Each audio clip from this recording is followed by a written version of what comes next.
God damn it! One time I will learn that I have to turn on the mic. God damn it. Okay, let's rewind. Forget. So today I have a very special content for you.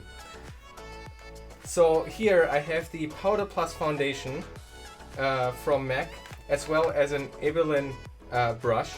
And so today I want to show you how to prepare yourself perfectly for the stream. So let's unpack this. There we go. So the reason why we want to use this is because the light is reflecting from our skin while we are streaming. So you can see that here is quite some highlights and reflections in my face, and so that's why we are using this powder. So let me apply this. So what you want to do is just get a little bit on your brush, and then you just apply this to all your things here, to your skin. You could also use I forgot the English term. I show you in a second. There's also I don't know how these things are called. So, and in a second you will see that I don't shine as much anymore. I need to get my hair out of my way here.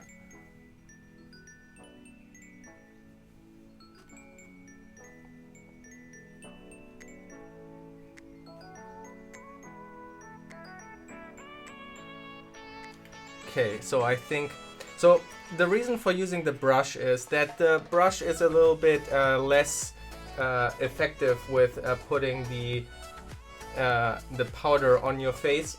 We could also use a sponge, that's the term I was looking for. We could also use a sponge that would then have a thicker result, but I'm very much still an amateur when it comes to powder, so I don't know what I'm doing, so I need to go slow and not do the advanced stuff right away. So I think we are pretty good now. My face is less shiny than before. Now, of course, I gotta do my hair as well. That is what we will do next. So to do my hair, I'm using this hairspray. And what I usually do is just like this. I'm a bit nervous doing this all on video. And there we go. We are ready for the stream.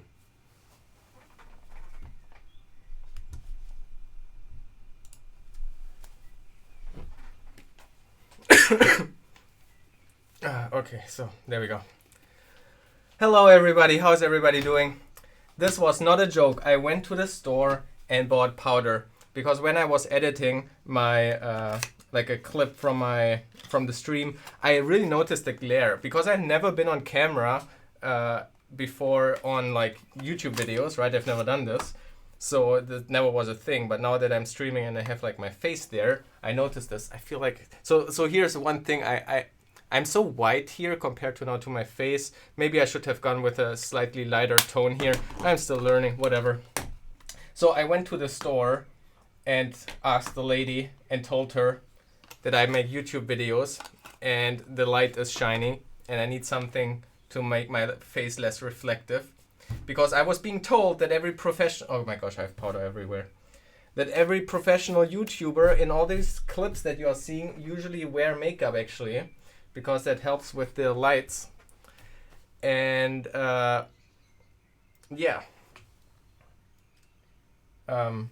So yeah, I went to the store and asked her what to get, and she laughed the whole time. She couldn't believe that somebody is doing YouTube videos and walked into the store and wanted to buy makeup now. So she asked also what my YouTube channel is and stuff like this. That was pretty funny.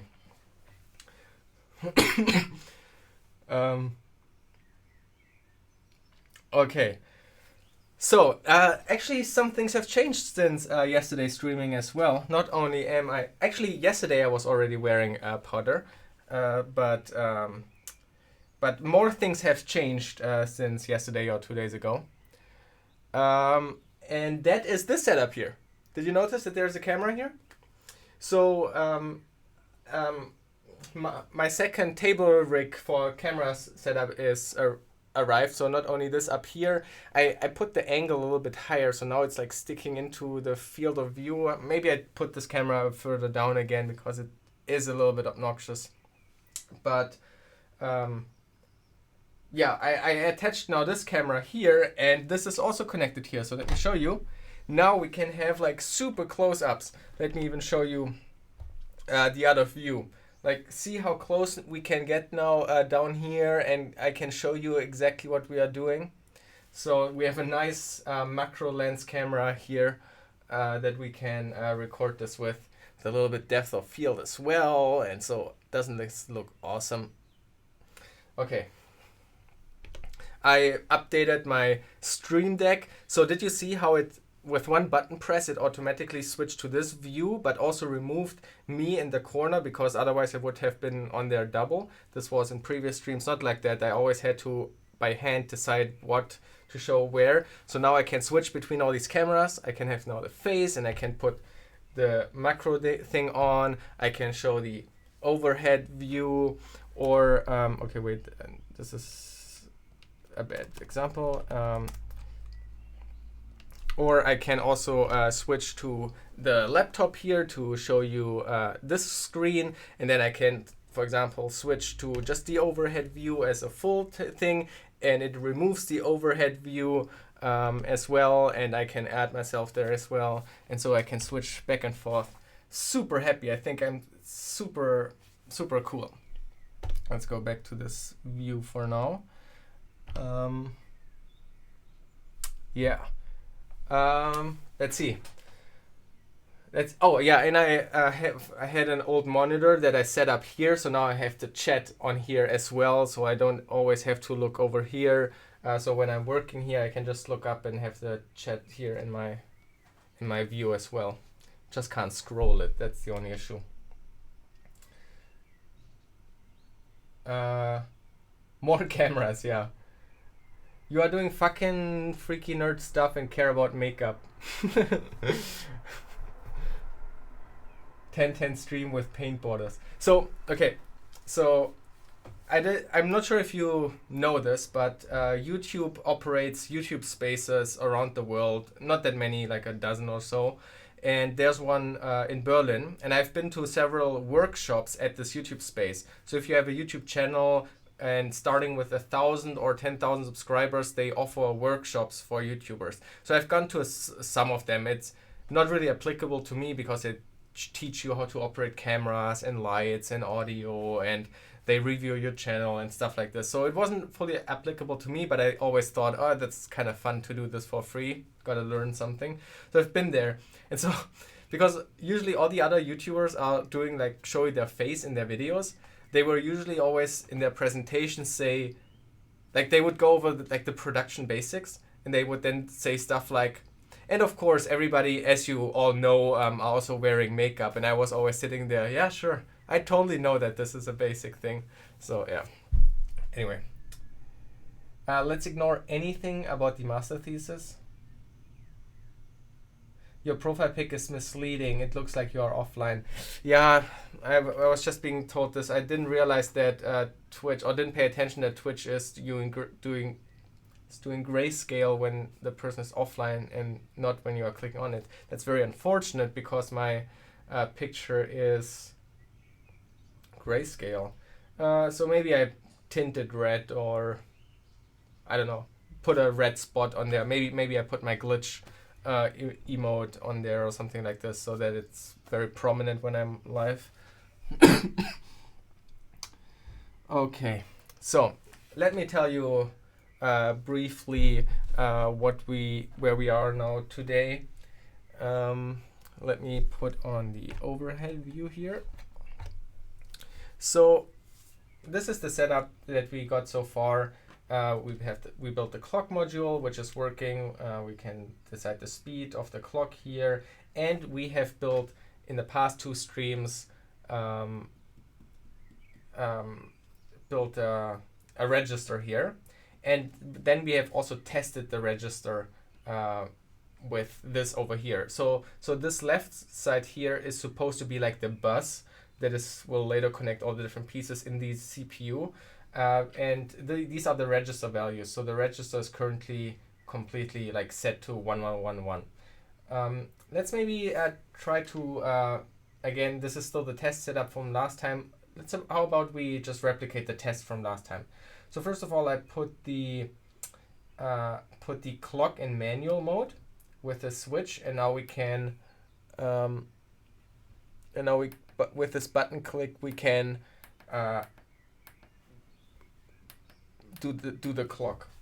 Wait, somehow I need to change the.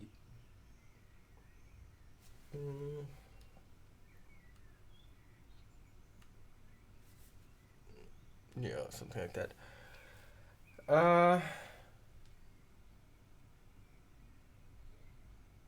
0.2 seconds delay on macro lens. Yeah, so this is the problem with the Canon cameras. They don't have a clean HDMI out. So what I need to do to get the image from this camera is a USB connection, and then there's a proprietary program that you can use that has figured out how to get the USB preview image kind of as a video feed, and then it creates like a virtual webcam that I can then put into OBS.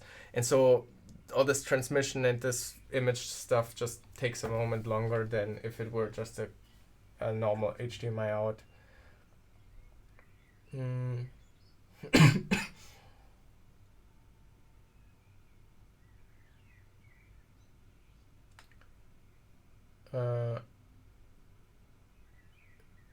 Do I have a change with this maked up German? Yeah. Well, yeah. This is like the problem with the Canon camera. It's a bit annoying. However, it does make beautiful pictures. I've bought it for the hardware wallet ledger videos that I made because I wanted to have like nice macro shots, and I think those pictures look really great. But it's not suitable for live streaming. That's why I bought a different camera than for live streaming. The Sony cameras have a nice clean HDMI out. Anyway, okay, so let's replicate this. So we have the clock set to manual, and now let me think. What was the enable and what was the... I think this was the input enable. Was that the input enable? Let's see. On minus, I think it's input enabled. So let's see. If I put now here...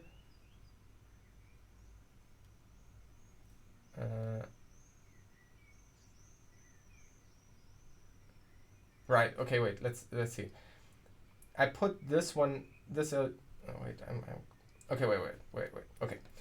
Let me disable the input and let's enable the output of the register. Okay, so on the left side, this is basically the bus of the CPU. We have enabled, the register is now outputting its value that is stored onto the bus that is controlled with this pin. And so now we disable the output again. We put a 0 into the first LED basically onto the bus, and we enable the reading. We make the into reading mode. Now this thing is ready to read, but it's waiting for the clock tick, if I remember correctly. So that's issue 1 clock tick. Yes. So now it read the value with the clock tick into this register. We disable the input again, and then we enable the output. And now this LED is not glowing. So that's how this register works. We always enable the input, the clock signal comes and reads the value into the register. We disable the input, and then we can, if we want to put it back onto the bus, we then enable the output. That's the register.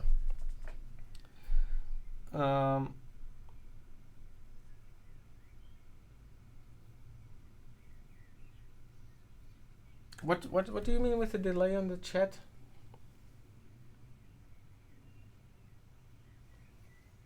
You mean like delaying all the other screens so that it matches the delay of the Canon, or? I mean, the chat is delayed massively anyway through Twitch, right? Like until you see the chat and stuff. I don't know how I can delay all the other stuff. Maybe there's a filter or something on OBS that you can add like a delay to all the inputs, but that seems way more. Yeah, I don't think that it's worth it. Okay, so I believe today we will continue and building a couple of these registers, maybe. We might also build the bus, but I honestly don't know. I'm just following Ben Eder's series on this. So here's the website eder.net, and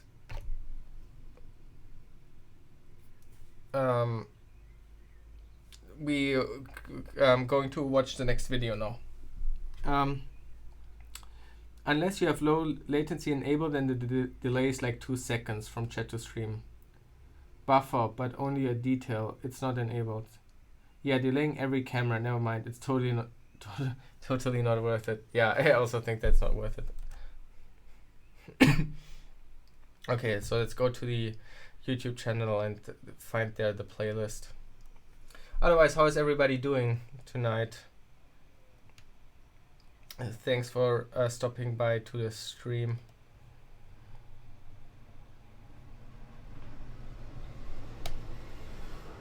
So ever since I uploaded a few. Hi, Falk. Okay, so let's see, where did we leave off? We tested our computer's registers last time. Oh, we are heading into the calculations already, into the ALU.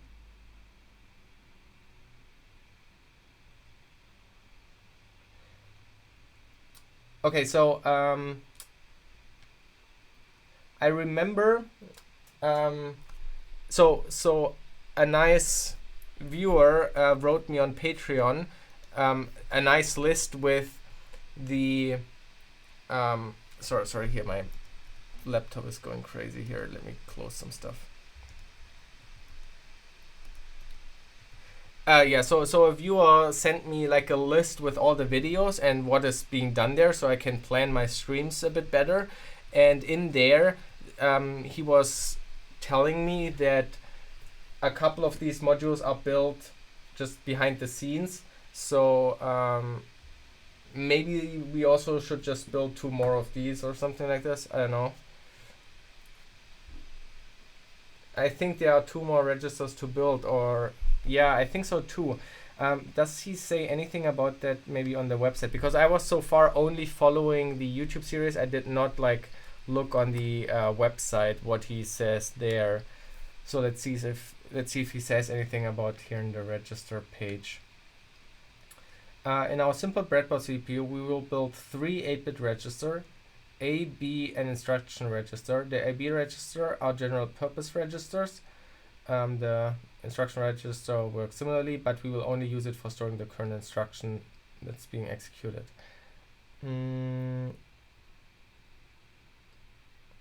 Okay, so here he has the A register, the B register, and the instruction register, and nothing else. So should we just build these before we move on to the ALU?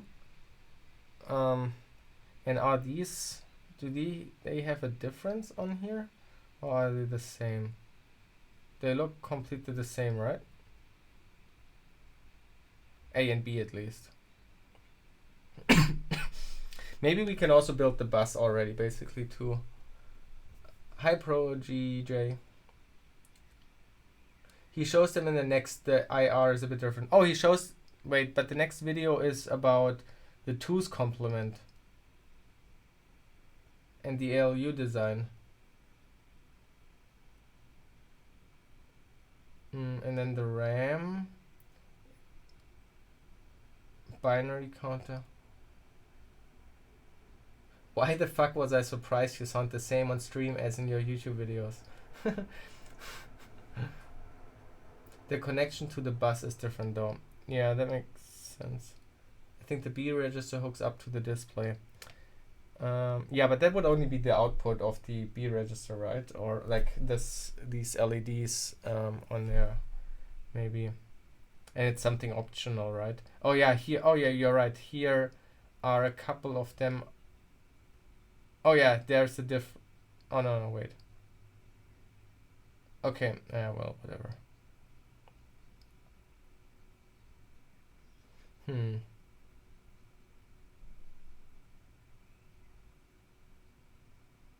Okay.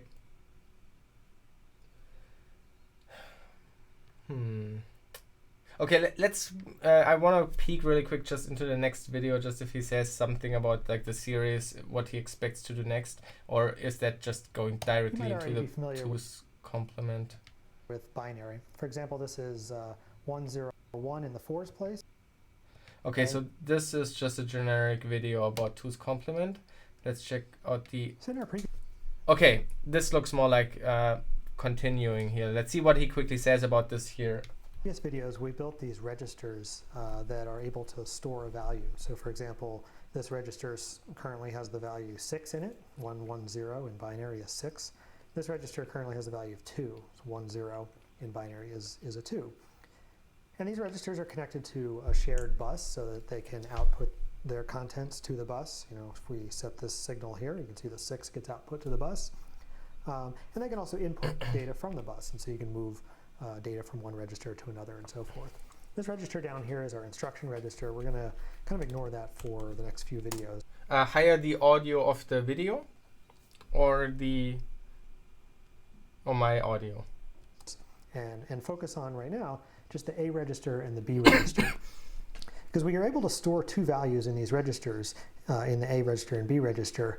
So what I want to think about next is how we can perform mathematical operations on the contents of these two registers. Because if we okay, so he's going now here in the arithmetic of like these two registers. So I would say we definitely build now a second register, and I would say actually we can maybe already build the original bus that he has on his design as well, because you know why not? There was a So ever since I uploaded a few videos of this 8-bit programmable computer. This bus here, God damn it, YouTube. This bus here, or at least like one segment or something like this maybe, instead of having it here. I think that would be good. Okay. Okay, yeah, then let's build the second one. Let's keep this blinking here. And move that a bit up, and then I'm getting another breadboard.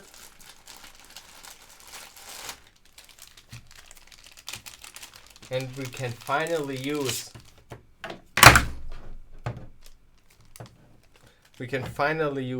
the wire stripper. Oh, by the way, keep an eye out on the YouTube channel. I renamed it from Random Overflow to just Live Overflow 2. I think that's, I don't know. I don't know. I had a feeling I want to change that. Crap. That's not.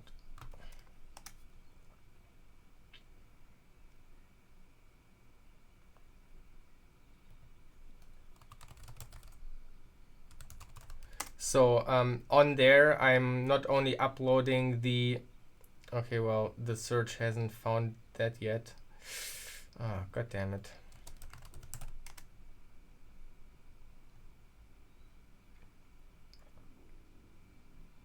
Ah, there. It still has this name. Takes a while to change, I guess. Amazing how. Okay, so on this channel, you will find two playlists. You will find the full stream archive. So they are still archived on... Oh, the Blind Hacker. Thanks for the bits, and nice to see you here. So yeah, so on this channel, crap, my screen. So on this channel you can find the full stream archive. It's also archived on Twitch, but it's not. It's on there only for like 30 days or something like this. So you will be able to find the whole archive there in a playlist, and you can just binge, not watch it because it's super boring. Oh my gosh, YouTube, like this laptop is so slow. Come on. Stop it. Test. Hey everybody. Sorry. Okay, and then I have also created like supercuts where I cut out a lot of the unnecessary stream part. So for example, the first stream, which was like almost 3 hours, is just a 23-minute video. It doesn't contain obviously everything and stuff, but if you kind of want to catch up, or if you find the stream a bit too slow in general, then maybe you can watch these as well. Amazing how it blinks. And I will also maybe upload like single clips if there was something interesting from stream on there. Why is your YouTube that slow? So this is, I'm running this here on a ThinkPad, and the problem on here is that I have OBS running, which hogs a lot of the hardware, because I'm streaming whatever OBS is currently seeing. So basically the screen is streaming it over the network to my main streaming PC where it is being picked up. So it constantly records the screen and then fires it over the network to this machine here. And I assume that just is too much for this hardware of this laptop. And then having YouTube itself with like encoded videos and large videos and stuff like that. Oh, thanks, Morozil, for linking it to Cellith.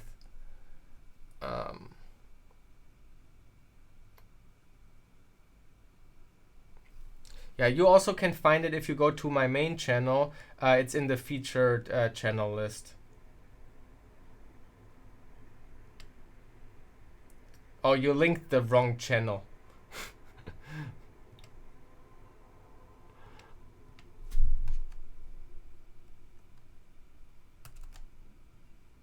What did you link there?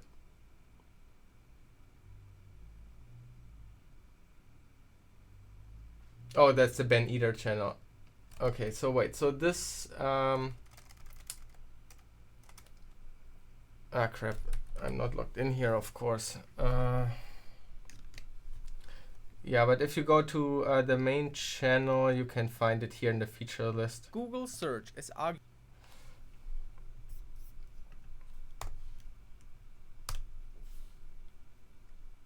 Okay, thanks so much, and sorry for this advertisement.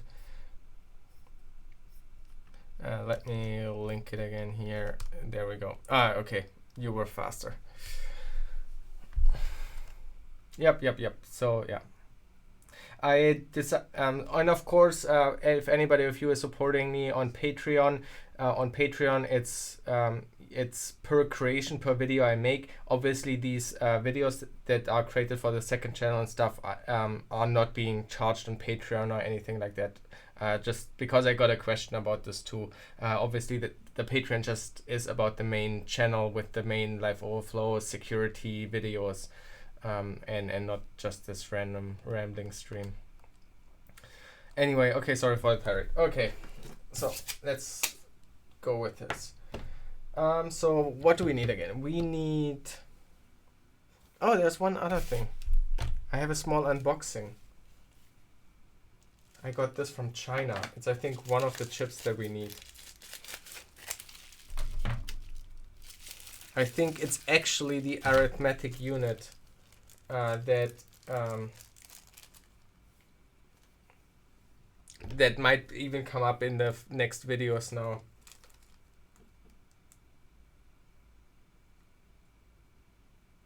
Yeah, just also regular chips. Okay, that was the unboxing part. Let's go back to building this.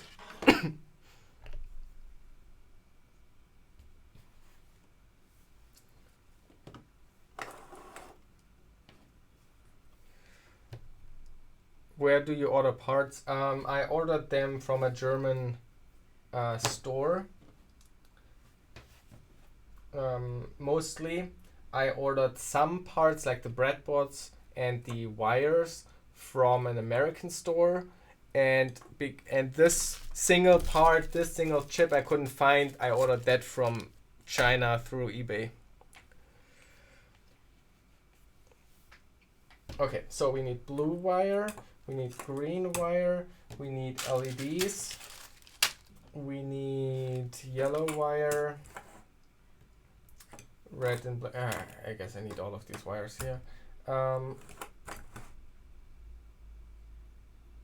And the chips, so we need, what is this here? This is the 245. So what do we have here again? This is the 245, so we need one of these. Just as a reminder, these were the bus, transceiver, and receiver chips. While we are building this, I can explain this setup here again for those who haven't been here the past two streams. And this one was the 173, so that's probably in here. Oh wait, maybe it's here. Oh, it's here.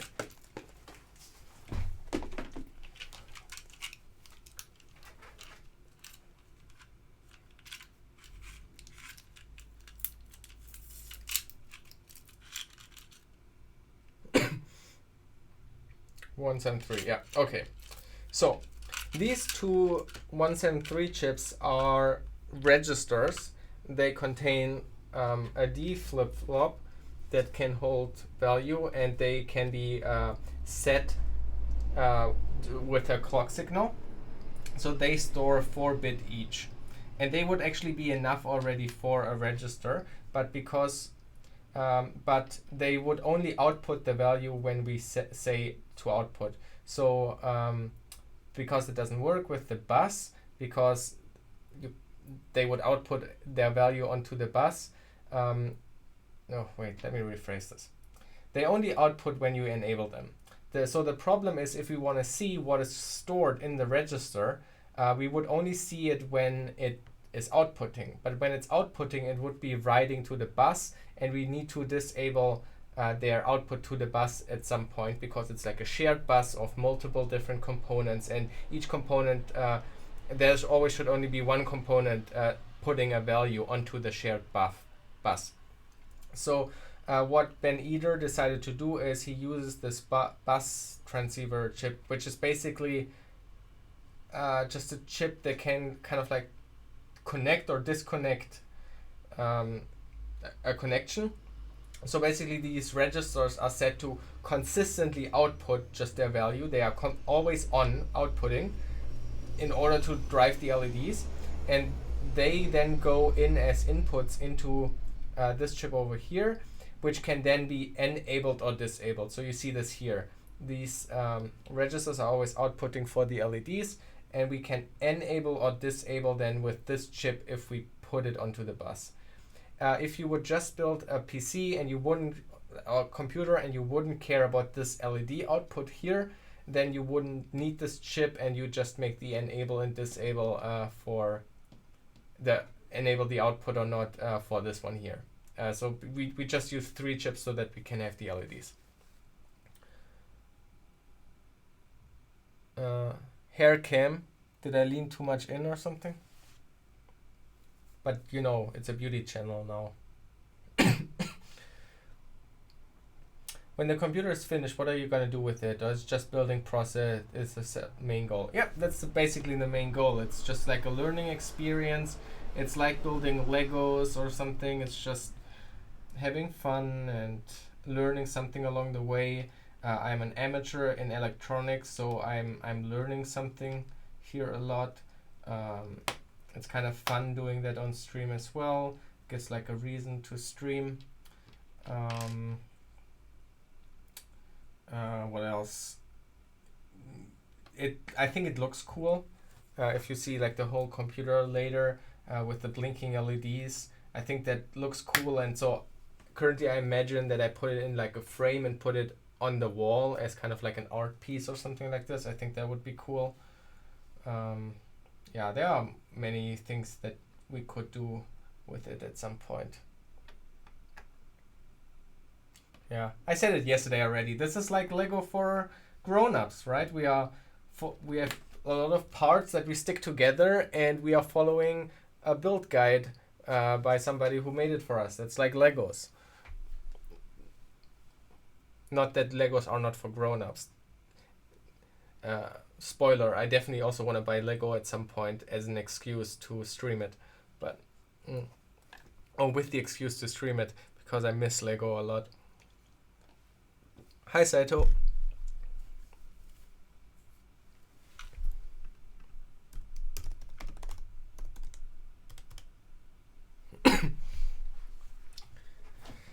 Yeah, okay, so then there were these other connections under it. Let me think.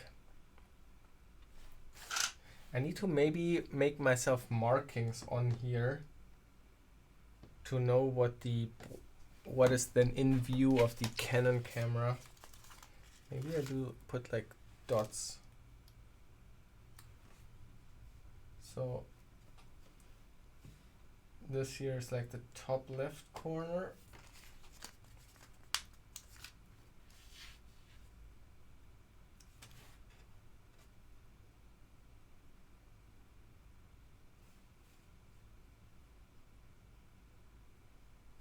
This is the bottom left corner.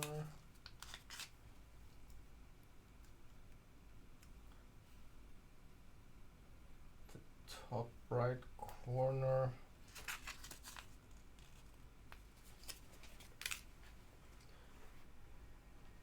And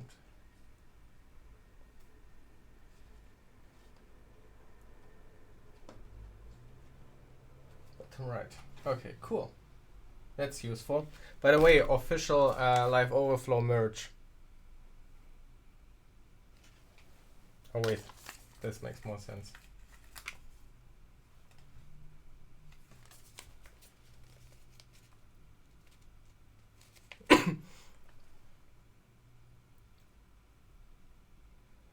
Oh shit, there was too many messages. 1 second. Is the output buffer just XOR? No, let me show you the output buffer. It's actually a bit more...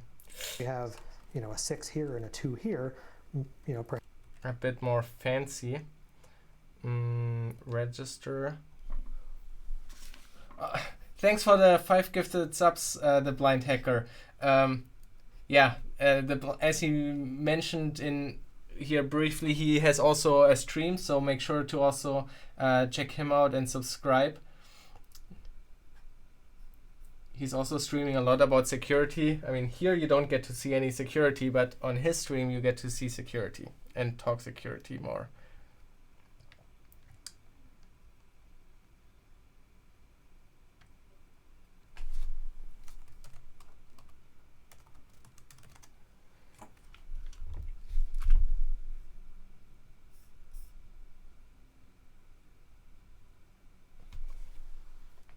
Yeah, thanks again for the subs. Highly appreciated. You can use now this emote here, live.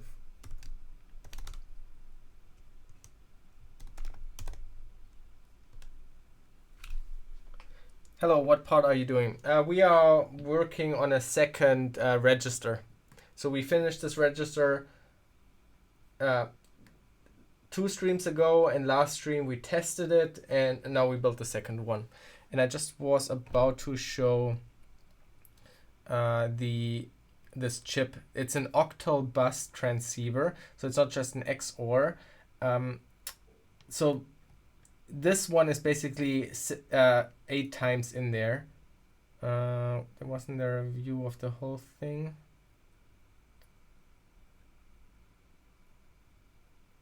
Well, this is basically true for this exists 8 times.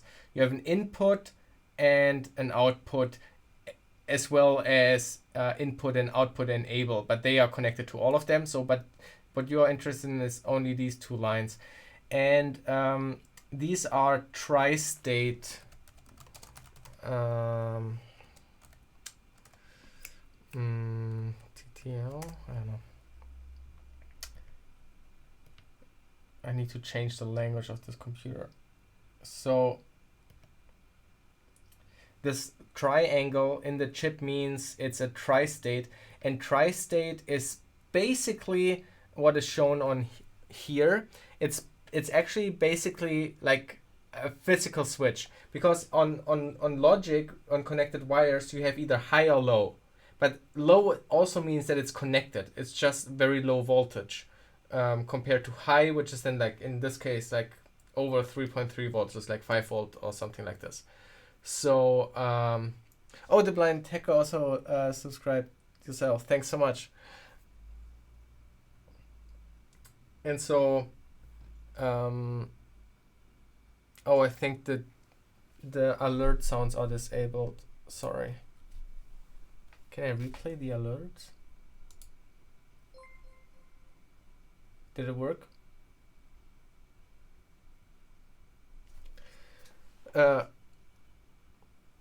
Yeah. So low and high always means the wires are connected, but a tri-state means that there's a third state, and this third state is that it's not connected at all. It's just like not connected, floating.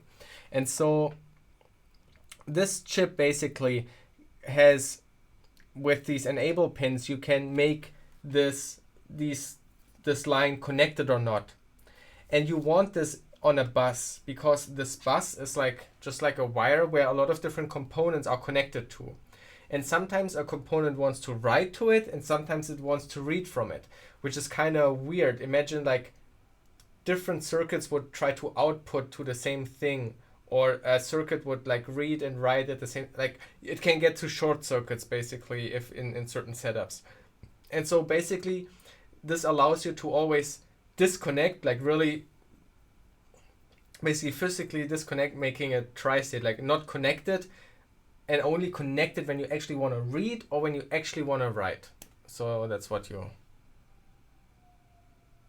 it's mostly about the write state, I guess, or the output, that you disconnect, that it's not writing anything, it's disconnected, and it also doesn't, yeah, well, you get it, I guess. I mean, I have also only understand it like half. By the way, the blind hacker, if you are still here, my fancy stream setup, I'm upgrading basically almost every day. I have at the beginning of the stream I showed it that I have like this new camera here for the close-ups. I updated my stream deck to be able to switch between the different views. I can, show like the different screens all the time on there, and I can then switch between them, the top down view, or yeah, stuff like that.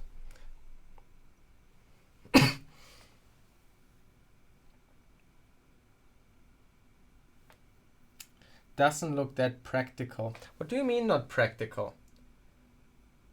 I mean, you mean like this whole CPU doesn't seem practical, or do you mean like this chip, or because yes, these things are kind of like weird, or they seem like a lot of work to achieve small things, but that's just the case, right? A CPU has all these different components, it's a super complex thing, and to build all these small components requires a lot of ingenuity that goes into it. Yeah. Okay, I'm procrastinating, I'm sorry.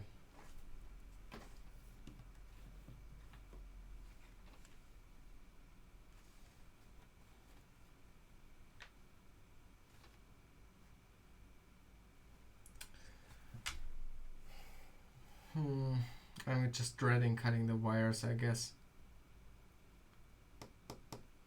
Oh, well.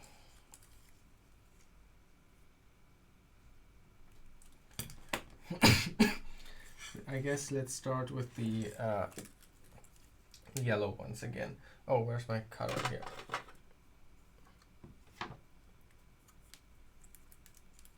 As Shiro had said, we do things on stream not because they are easy, but because they are useless. He said that. Oh gosh, do you have like a quote or clip of that? That would be great.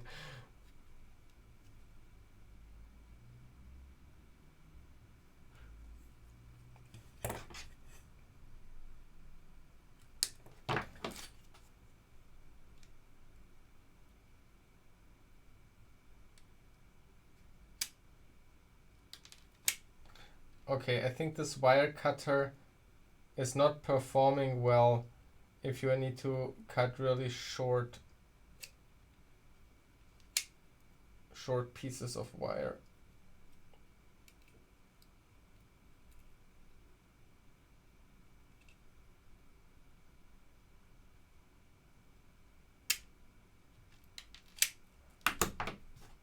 Okay, that's disappointing.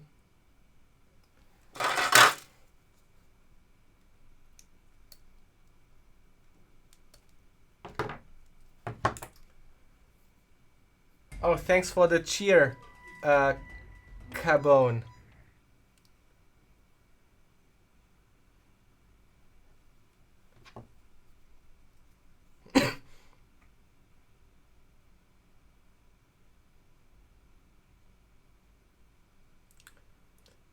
This isn't even that complex. When engineers want to design a CPU, they need to add extra transistors just to do temperature compensation, so the design becomes much more difficult than just one switch.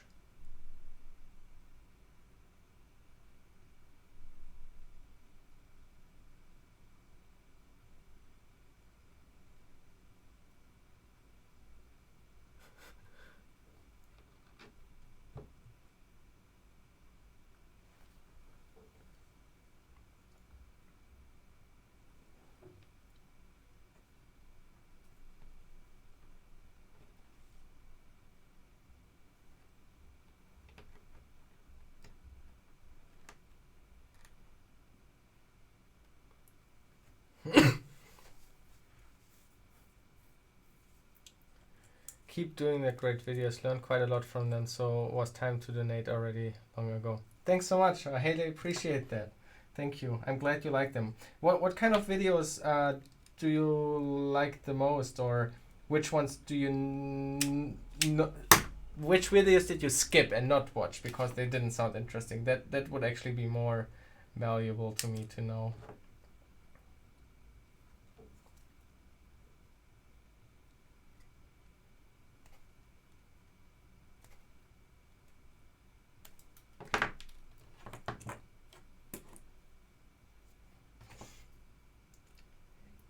One issue with the makeup I have is I'm unsure if I can scratch my nose.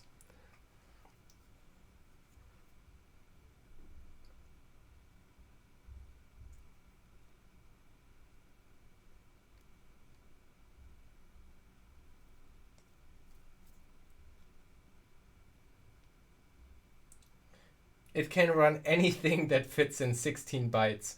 So this original version of the CPU only has 16 bytes of memory. This includes what in that memory you need to load the program and the memory used by the program. If you need to have any variables besides what fits into the registers, you need to sacrifice a bit more bytes from the memory. Like Ben Eater implemented Fibonacci calculation in it, and it uses all 16 bytes, and I believe that's the only a bit more complex program that is possible with this machine, I think.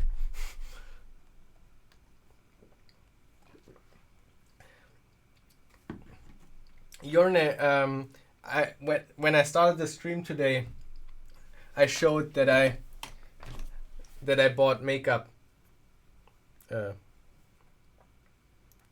Here. For the glare of the lights, you know, professionalizing the video production.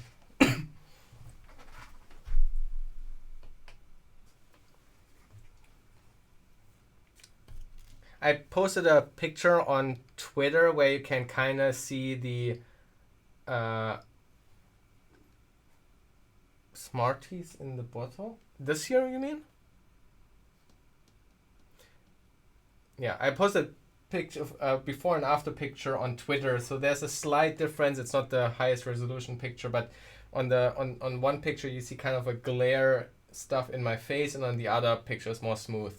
So so that's the makeup.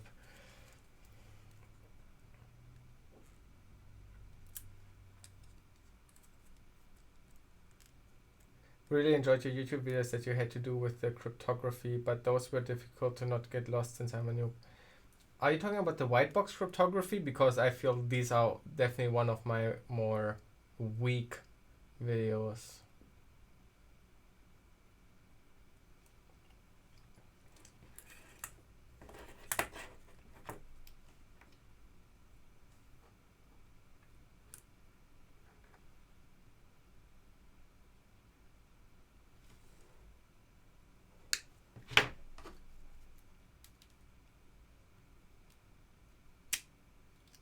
Oh my gosh, this wire cutter is so terrible. Oh, I need to maybe adjust it. Look what just happened. I put it here. I put it here, and then it stripped like from the start everything.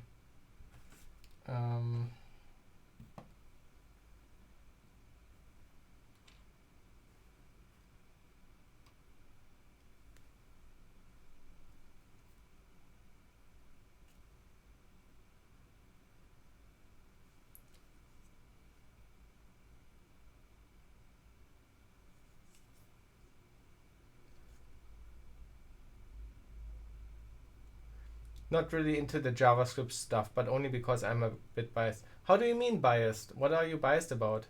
I mean, it is binary hacking, or it will be soon. Like, basically starting with, yeah, maybe in the next video. So we actually go into the exploit, and we look at the memory corruption that happens, and how you then can turn that into something more powerful to finally, like, get to a more powerful primitive. So that is modern binary exploitation. Hello, I'm new to your channel, so I came by. Oh, nice to meet you. The series I probably enjoyed the most was the Pony Island. Oh, cool. Yeah, that's a series I'm kind of really proud of. That it's like complete. It's like a whole list, a whole series, and it's finished and stuff. Yeah, I like that a lot too. I'm glad that so many people like it. Okay, so can I configure this differently? This wire. This color. So what does this knob here affect?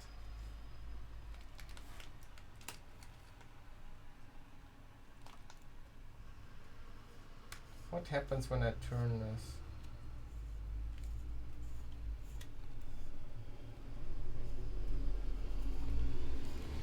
Does it affect anything?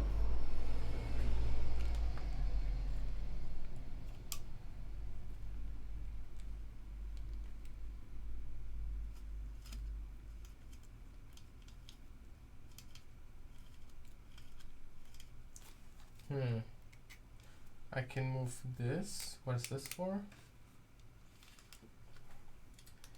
Camera. Wait, let me do manual focus.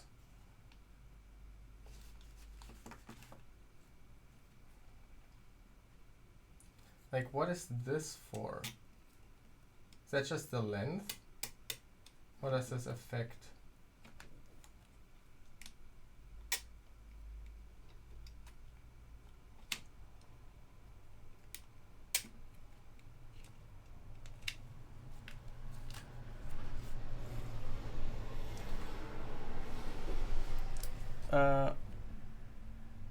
Yeah, I just don't like JavaScript. Those are two completely different things. JavaScript is like, it's like two different things.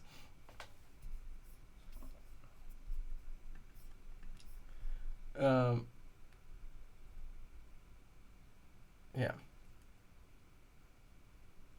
It should probably adjust the force it puts on the wire. It probably changes the distance. At least this is normally the only thing you can adjust. Isn't it a plug for something else? That sets the wire gauge. It adjusts the minimal distance between the top and bottom part.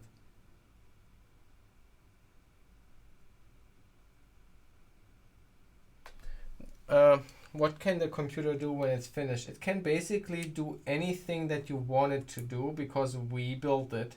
So we can add whatever instructions we want to it. People have extended it. I believe the Ben Eda's original computer is quite minimal and can do basically just Fibonacci or something like this. I'm not even sure if it can like subtract values. It can like add or something like this. I'm not even sure. Does it have a comparison? Maybe it has like a jump knot, a jump zero or something like this. I'm not sure. But we are implementing the instructions by hand, and we are implementing how many registers there will be. And I have seen people modifying, increasing the memory. People have added more registers. People have added a stack register, for example, which this one originally doesn't have. So we are free to choose. The original one, I'm not sure how many. It has like just like a handful of instructions or something like this. It can maybe do something like Fibonacci or counting or something like that. But I think that was about it. If we wanted to do anything more, we need to modify it ourselves.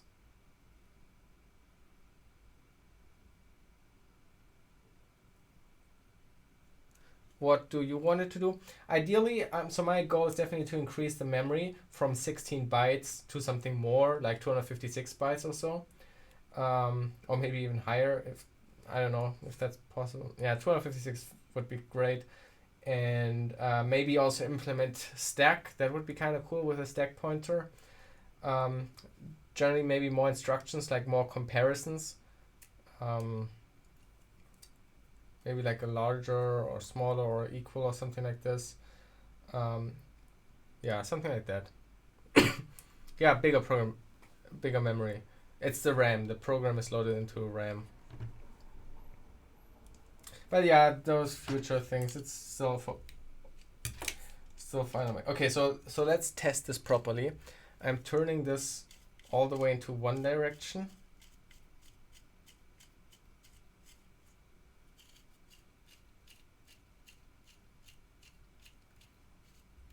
I can do this endlessly.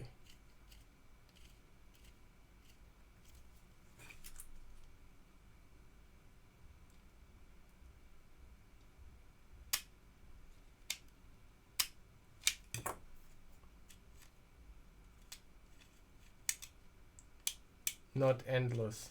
But I've been turning this for...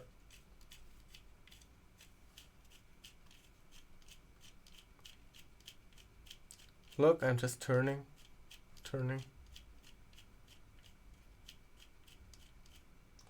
If I turn it the other way, then there's somehow like resistance. Or you also hear that?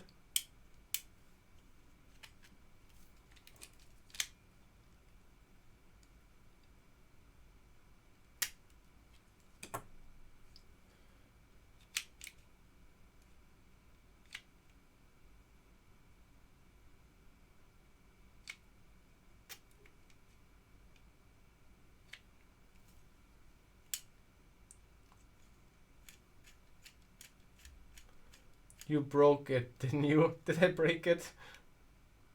Your RHMA and hardware wallet videos are probably my favorites. Oh, cool.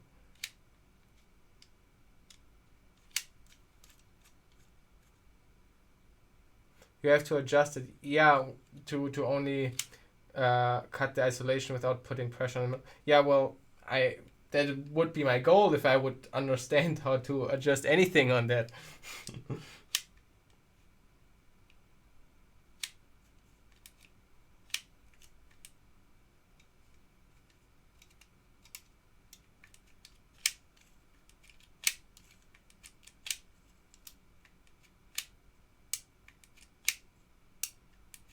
I see absolutely no difference with this thing here.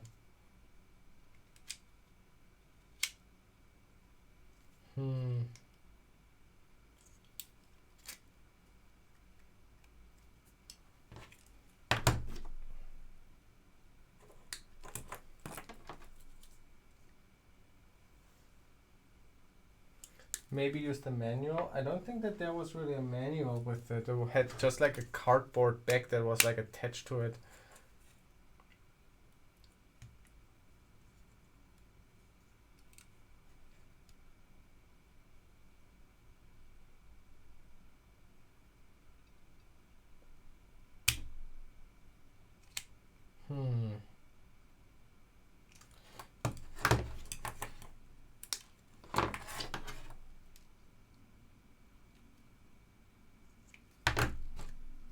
One problem is somewhat also that the pressure of the plates here in the front that are just holding it are somewhat also damaging the layer. See? Let me show you. So this dent here,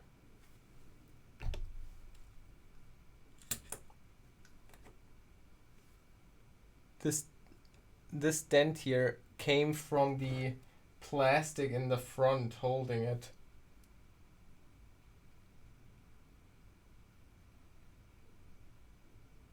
And that is also exposing wire. Like if you look very, like if I bend it a bit this way, you see that it's even scratched and damaged it.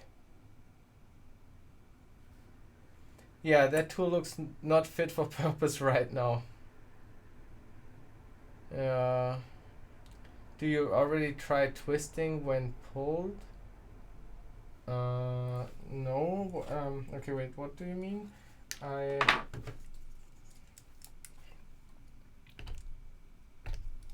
take it like this, and then like I turn, like twisting when pulling. Oh, you mean pulling it a bit and then turning the knob, you mean?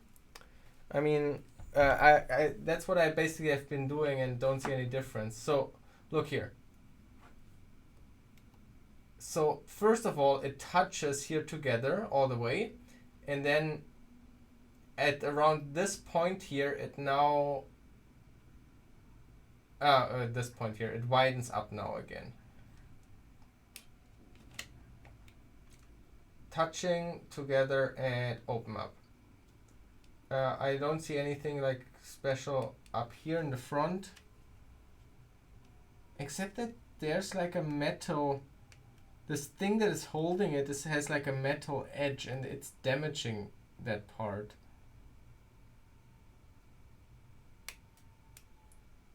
Why would they design it like that? Wait, is that maybe what I can control? Yeah, anyway. And then when I now turn this knob here, first of all, I don't see visually anything changing here, but let's see. Metals are touching, and when I now turn,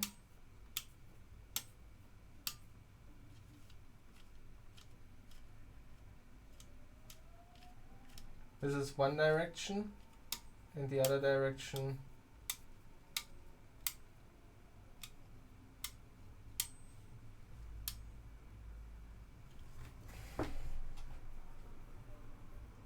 it is a very thin wire. Sure, I would use my teeth, honestly. The force is usually adjusted with the knob. Does it need to be that precise? It's just adjusting the spring inside usually. We can't see, there's a window of the chip in the way. Ah, god damn it, I'm sorry. Yeah, but damn, this camera is so good. It's so cool. But yeah, I don't see like, it doesn't, I mean, it might change the pressure, but there's no indication. Like there's nothing that would say like minimum or maximum pressure or something on here. And it doesn't need to be precise, it just needs to work. The problem is that it is damaging the wire. So let me show you. So here's a red wire that I want to strip now.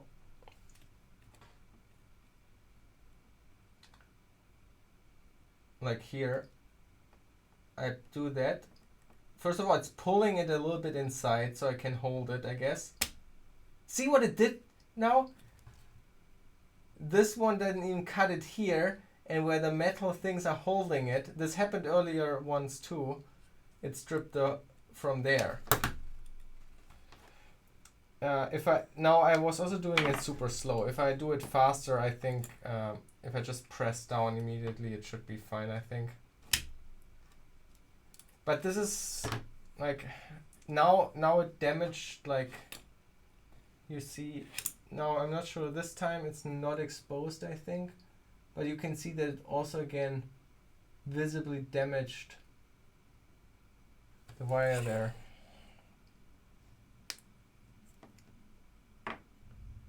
No, it's definitely not supposed to be like that. This is supposed to hold it or not.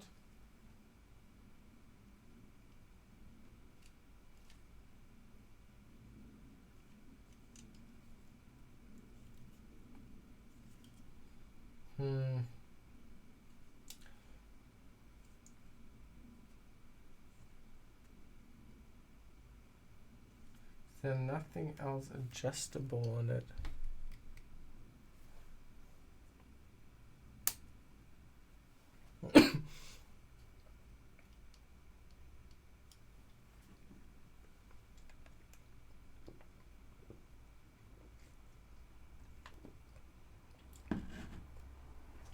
Yeah, I mean, even if they are not there to cut but to pull, sometimes then it cuts there still, and sometimes it cuts off on the other side, you know, like it's not consistent.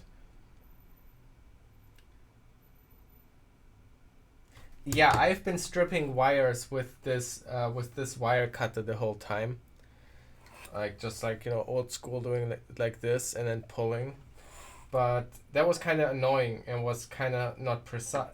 Yeah, I don't know, that's why I wanted a wire stripper.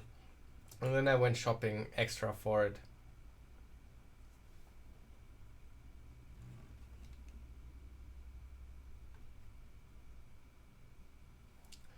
Good night.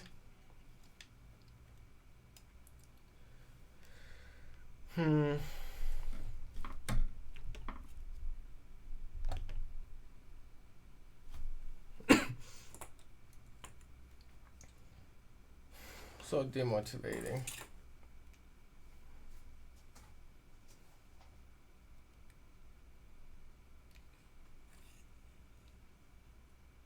Especially, so the top one is fine, but the bottom one, the metal thing that is holding, is slightly angled, and so it creates an edge.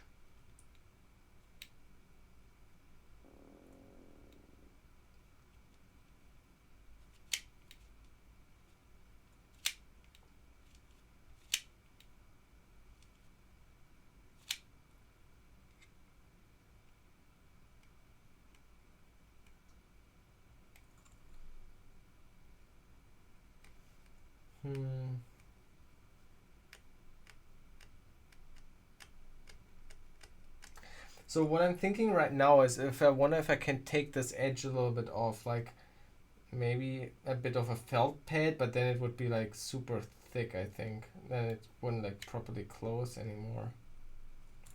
I'm still wondering what this is for, or is it maybe just really broken? Wait! I found something. I can pull this. Why can I pull this?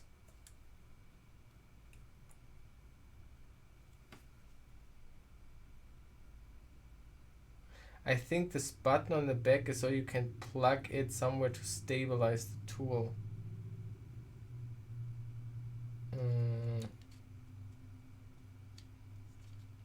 I don't know what that means.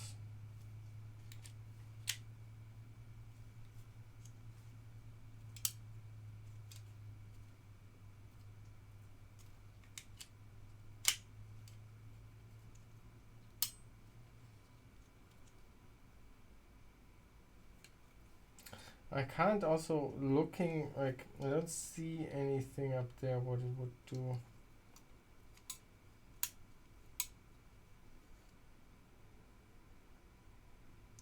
The silver knob is the force applied to hold the wire. Okay. pulling and turning perhaps. Yeah. Okay, wait. Let me turn it into one direction.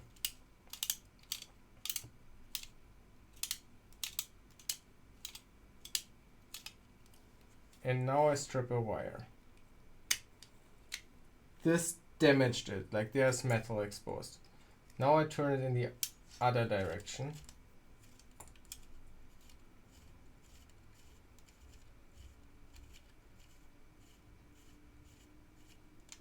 Which just indefinitely turns like that.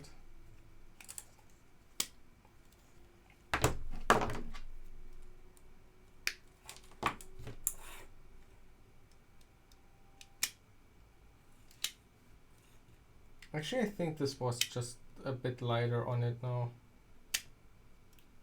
No. No, completely damaged again. Notice how it's not making clicking sound. Well, it's not really a clicking sound. Imagine like it definitely sounds like there's a spring, and that the spring you feel here. It's really not like a supposed to click sound. It's like the end of the spring where like the tip is then exposed, and turning it this way, it's kind of like always pushing against it and makes this click click click sound. While if it goes with the turn, it never like, you know, does, you know what I mean?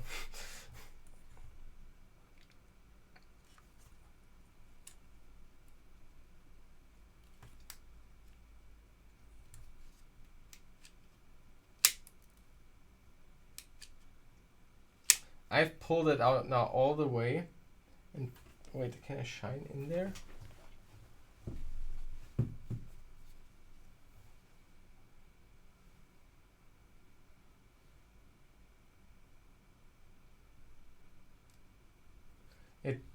It goes as a rod just until here in the front, and then I don't see anything. But it also don't see it now any effect having it pulled out crazy like this. It doesn't feel any different. Oh man. Just tuned in, how's the progress? I'm just being frustrated about the wire stripper right now. I want to strip wires, but it's damaging the wire. If you look here,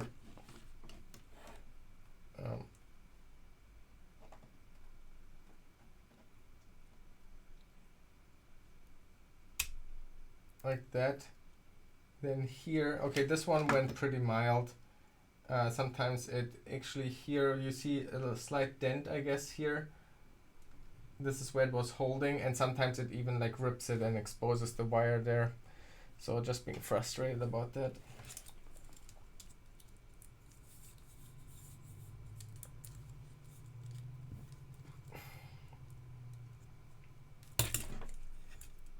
Well, I guess we just continue and just generally hope that it like does what we want it to do. Maybe. Let's try this again with the yellow.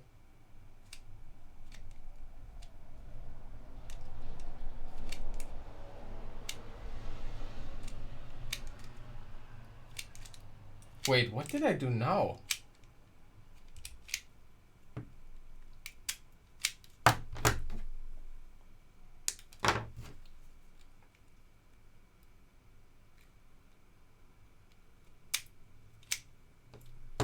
This was weird. I made it, it seemed like super weak. I must have weakened it somehow. Okay, whatever. I don't know.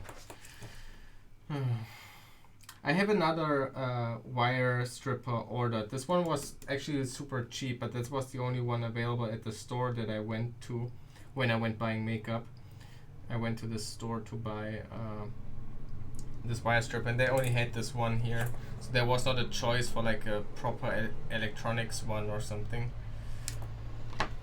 So let's see if the other one that is still being delivered or shipped, if it has any better results. Looks like too much space between the, no, like if you look here, they are perfectly touching, and then they pull together for a bit until they then here open up. That's fine. I have more issues with up here in the front. What is holding the wire is like a piece of metal, and I think you can almost see it here on stream, that this metal has a slight angle, and so it creates this edge which damages the wire already here in the front.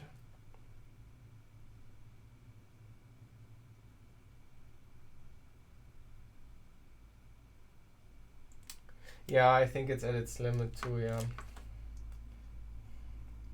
Mm-hmm.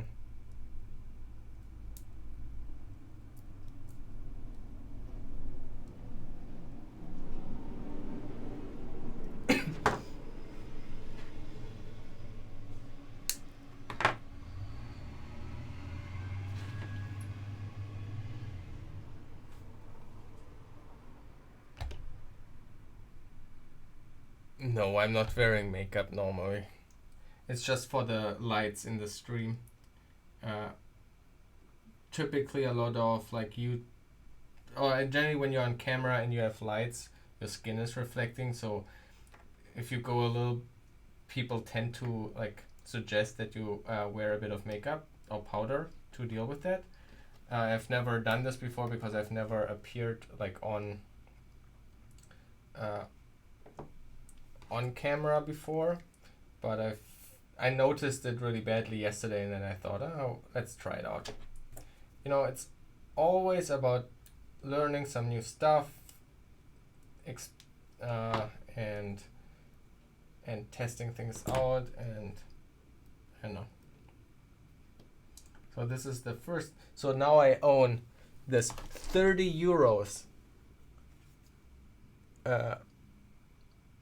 This 30 euros powder thingy.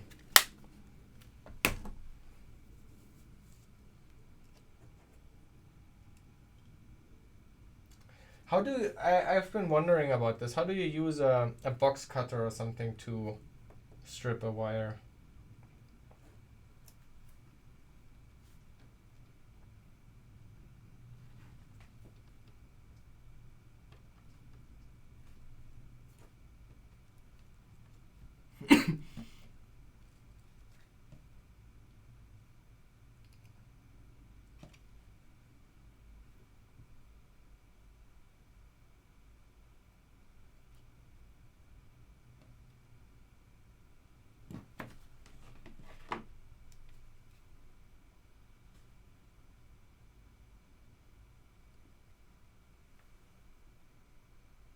Forgot what's underneath these wires here.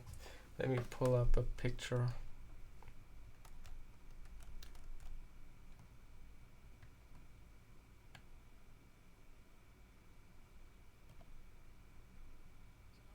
So in the last video, we took a look.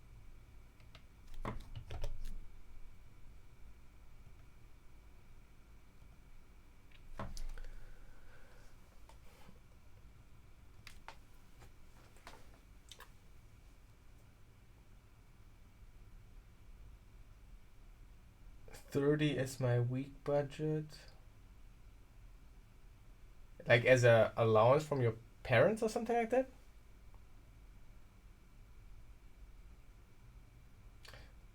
Cut once around and pull on the isolation. Okay. I know that seems more tedious than this technique.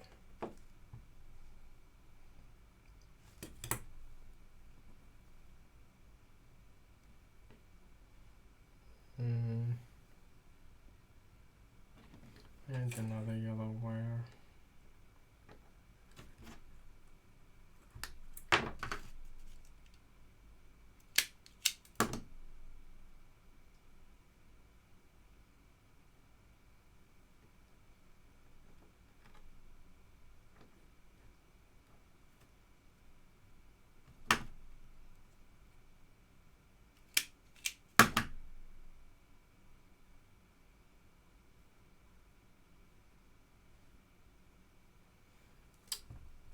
And so this goes into the second here.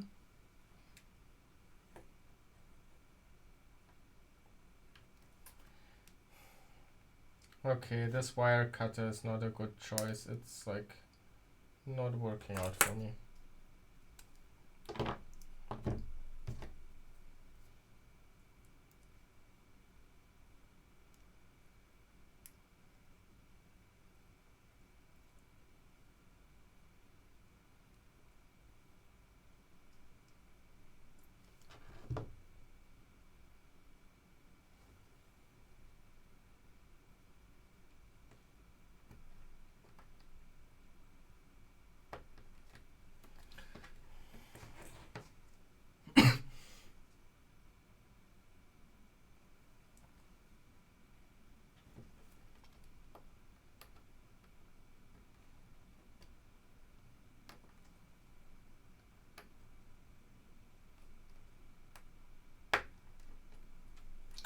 Then we need a couple of red connections.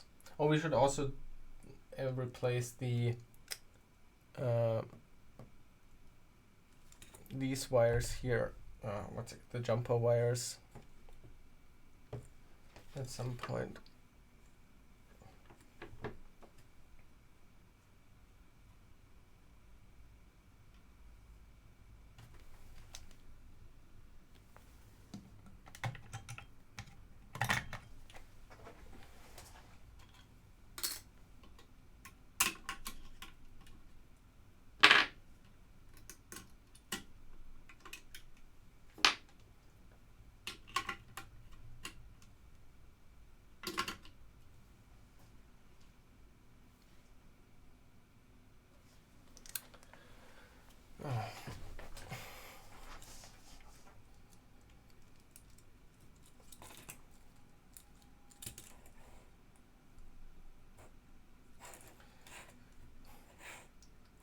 What should we talk about? Anybody?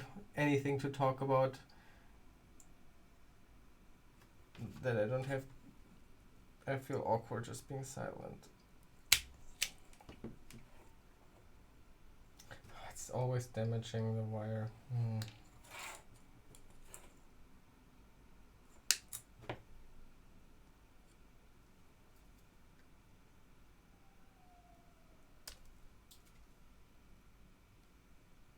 Ah, crap.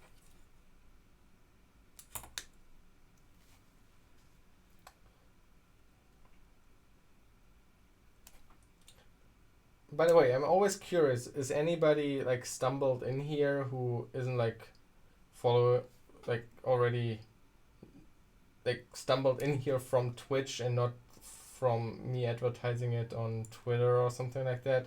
Like who doesn't just is a random viewer? I would be curious about that. God damn it, broke off.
If anybody has like, is there any kind of type of video that you always wish I would make, or a topic you are super interested in and you feel like that, why hasn't that been a video topic yet, or anything like that? Anybody has like opinions or views like that.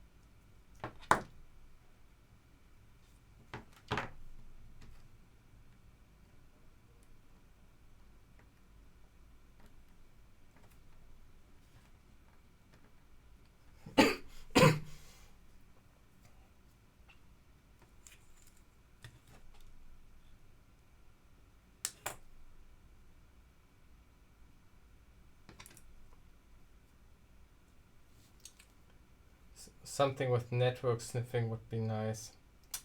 Yeah, so there's actually a video idea related to that I've been like thinking about, but I've kind of dreaded doing it at some point.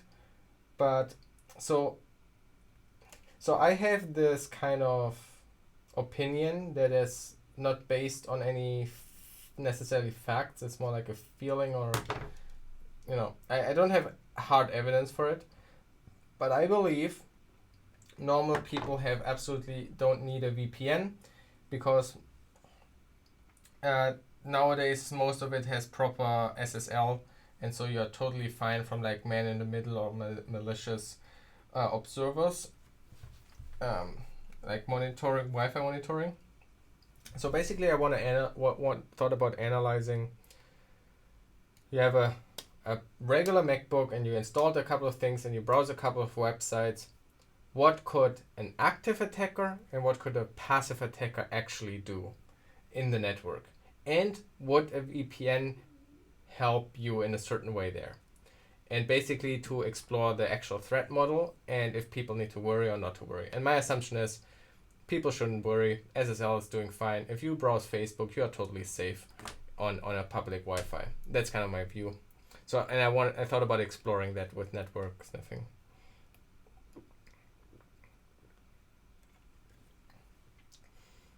Maybe show an example of your daily work and finding vulnerabilities.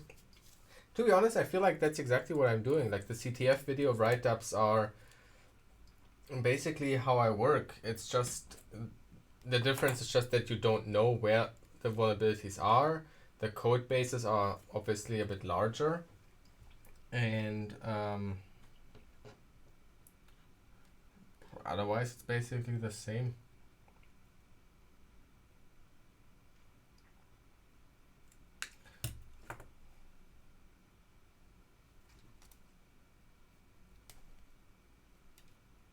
But I do want to do a bit more code audit kind of style videos, because that is actually what I do most of the time, source code audits. But I also don't feel like it's not like I have any cool methodology that I think I do better than others or something. I actually always think that I'm quite inefficient with how I do it, and there's good tooling around that I'm not making use of. So I also feel like I can't really provide a lot of value there for people. And if it's just about like the mindset and the approach, then it's the same as in my CTF videos.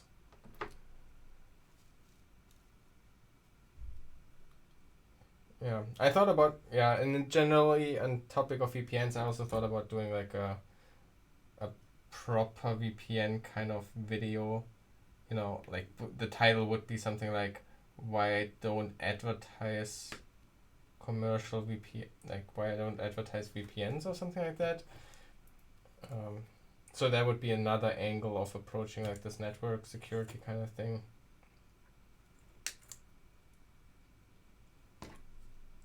Like I get so irrationally mad when like these YouTubers advertise like, oh, the internet is so insecure and you need to protect yourself from hackers. And so I don't understand how a VPN can help you with protect you from hackers. It makes no sense at all. For most people, like doesn't do anything. Like it's such a limited use case, and then it's a question if that threat even exists nowadays, really. I don't say that VPNs are completely useless. I also use VPNs, but I think the threat model is rather small and very limited, and so you just need to understand when to apply it, rather than, obviously for marketing reasons, those VPN companies are obviously trying to do this fear mongering, instead of like saying it's like a silver bullet for like everything or something like that. A VPN are good when you want to browse blocked website at school. Sure. But then, I understand that is a technical solution, but there are also different technical solutions, and is it really worth it to... sure, that's a technical solution, but that has nothing to do with security or anything like that, right? It's just that's like a different topic.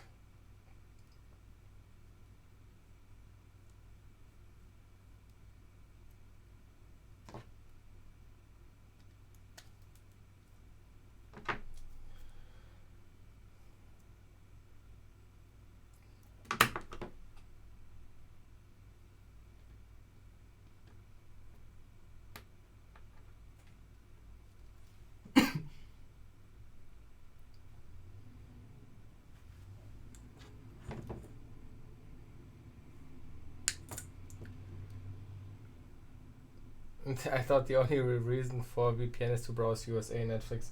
That's actually true, I guess.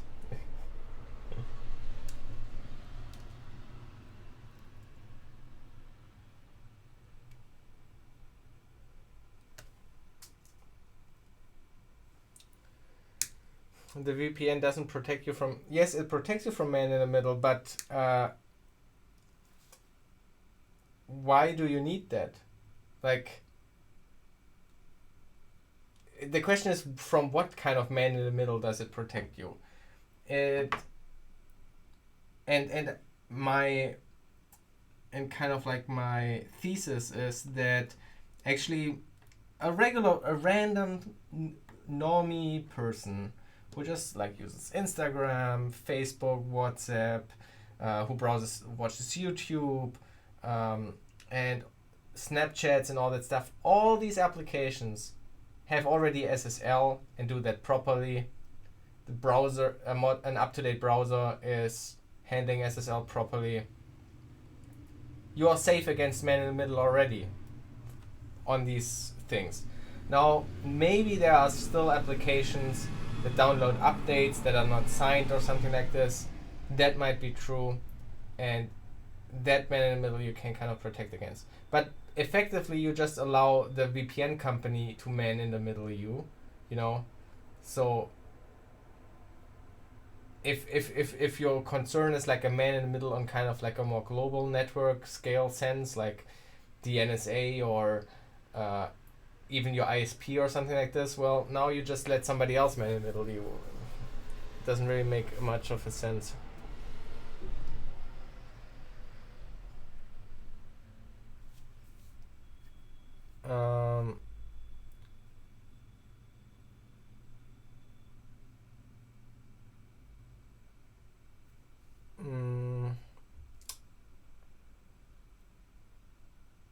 And it does not really protect, but move the attack surface somewhere else. No.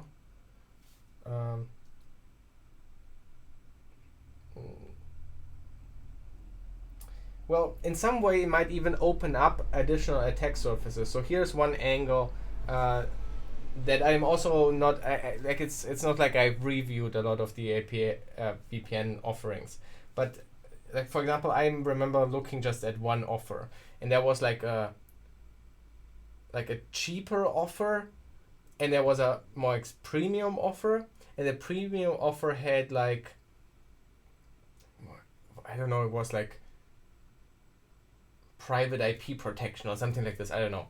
Basically what it was is that when you join a VPN, and depending on how the VPN is set up, you get assigned an IP inside of that VPN. So that might be like a 10 dot something IP. Now everybody else in this IP range can, depending on how the VPN is set up, might be able to directly talk to your IP. Now, your laptop at home would usually be behind a router and wouldn't be able to directly receive connections. So if you have just some shitty service locally in your network open, an internet, anybody on the internet couldn't reach you. But now because you have your laptop joined the VPN and you get this IP, anybody else in that VPN can port scan you and figure you out. So it might even open you up on a tech service. Is that very realistic? I don't think so. I don't also think that's a very unlikely scenario and people shouldn't fearmonger regarding that. But in the same way, I also don't think, the fearmongering of a man-in-the-middle attack is not as prevalent anymore. The thing is, a few years ago, like maybe 6 or 7 years ago, websites still weren't really using HTTPS. And so there, a public Wi-Fi or any kind of man-in-the-middle was death.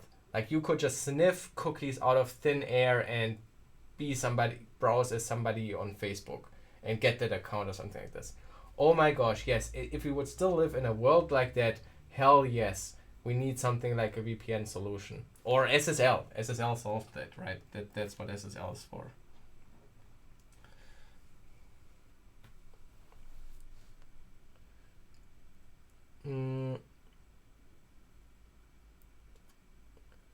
But a VPN could never be a replacement for SSL, could it? I mean, from the VPN exit point, you need SSL too.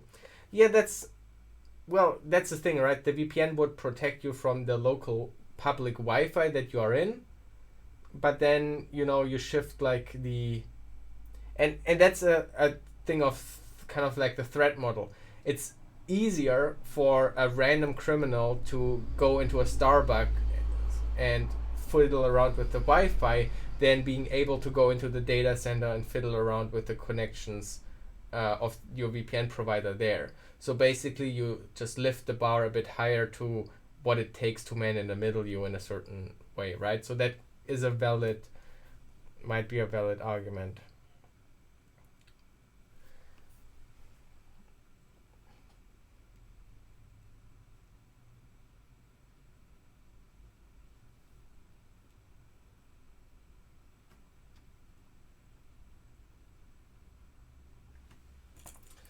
But yeah, I think when I think of, I don't have a definite answer. I wouldn't say VPNs are stupid, and I wouldn't say VPNs are great. It's a very nuanced answer. It's a complicated technology that has certain properties that you should hopefully be aware about. It's for me a little bit similar to what we did with the hardware wallet.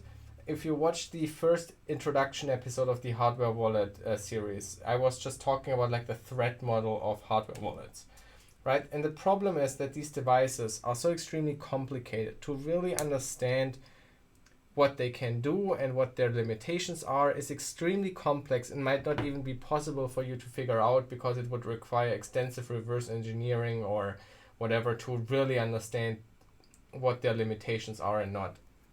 And so that's what I a little bit see, also with the VPN stuff. I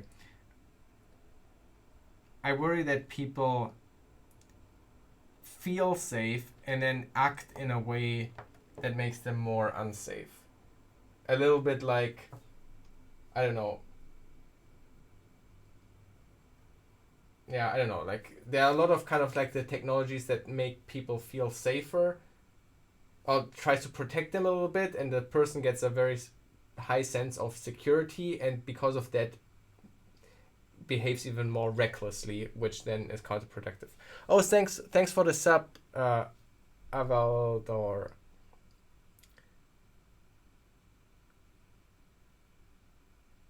Oh wait, what was going on here? Sorry, the messages I don't fit on my screen over there. Can't I just set up an IP and when you ask for the Facebook page, I just serve you a fake login page? In that case, using a VPN, I could not be able to see what you are requesting. I think it was answered. You can't do that with SSL. Your browser will throw an error.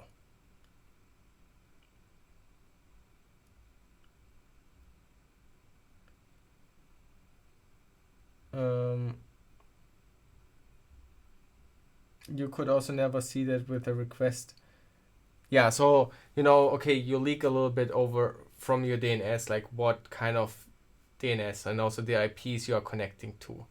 Does that really matter, to be honest, for security, maybe for privacy? But again, privacy is not equal security. These are different concerns. And if privacy is a concern, why do you want this company registered somewhere on the Maldives or whatever kind of tax haven these VPN providers are always registered on? Why do you trust this random dark company who you have no clue who is behind it with all your data that you're connecting to over your ISP, for example, right? You're just shifting who will know what you are doing. So you worry basically more about some random kitty in a Starbucks seeing which IPs you connect to and which porn sites you visit, and they giggle about that, then you worry about some random faceless company harvesting that data for whatever reason. I mean I don't know where I'm standing on that, but you should think about that.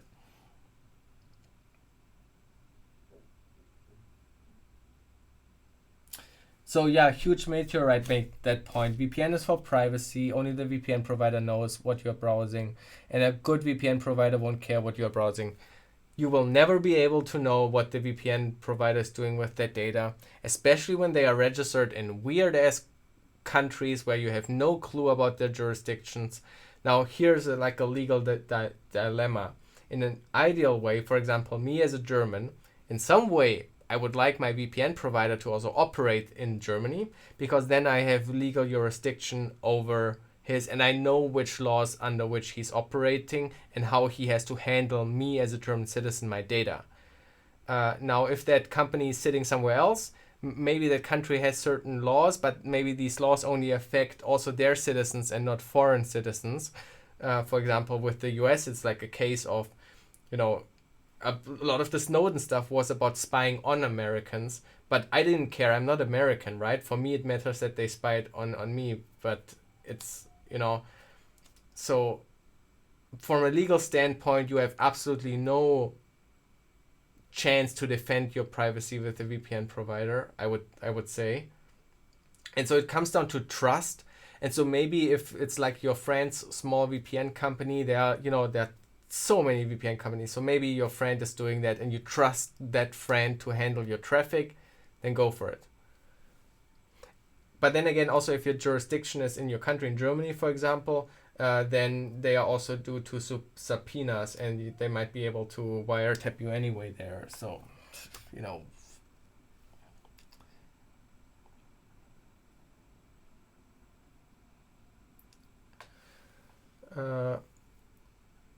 I find VPNs for personal use basically useless unless for access inaccessible services. Yeah, so it's great for IP blocking. That's a useful utility, but I don't really care about like the privacy in that case. Just like a utility, it's used. Yeah, I don't know. It also is like VPN. The term VPN, virtual private network. It was not intended to be some kind of privacy anonymous protection tool. It was supposed to create virtual private networks, an overlay network over what you are doing right now, to interconnect machines into a virtual network. And so businesses use it more in that traditional sense, that you from remote you can connect to the virtual private network of that company, and now you are inside of that company's network and you can access these servers in your company's network or something like this. That is what it's intended to use for. That it can be used as kind of a proxy, as kind of just a byproduct, and which is a good use. It's still like cool that you can do that with VPNs, but like what I'm saying is there are a lot of nuances and a lot of small things that need to be considered, and it's definitely not the silver bullet everybody's hailing or how it's advertised in marketing, and it definitely has its usages, but every positive point also has like a negative nuance attached to it, like who do you trust with your data and stuff like this. Like your privacy arguments has this nuance that now this company handles this data and all that stuff, right? That's what my point is, and that I worry that the general public has a completely wrong perception from what a VPN actually provides, just because the general public doesn't actually understand how the VPN is working.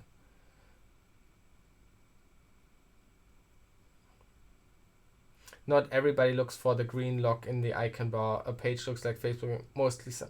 Yeah, but so for example, that is might be true, but who is here doing that? Like, do you think it's more likely that some random attacker gets physically close to you and does like a Wi-Fi thing, or do you think it's more likely that at some point China is rerouting the global traffic for an hour and is harvesting then some data for like, okay, maybe, sorry, I didn't want to engage in any country, not China. Some country, might be the US too.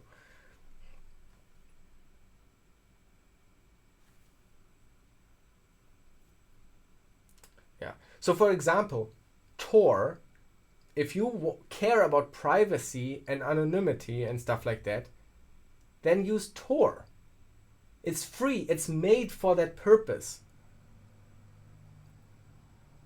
Right?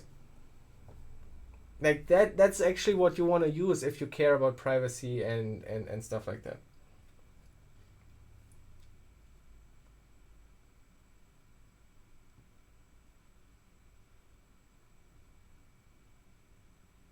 Yeah, so yeah, some people use it for P2P. Right, so this is another thing, right? Like for, let's call it mild criminal activity, copyright infringement or something like this.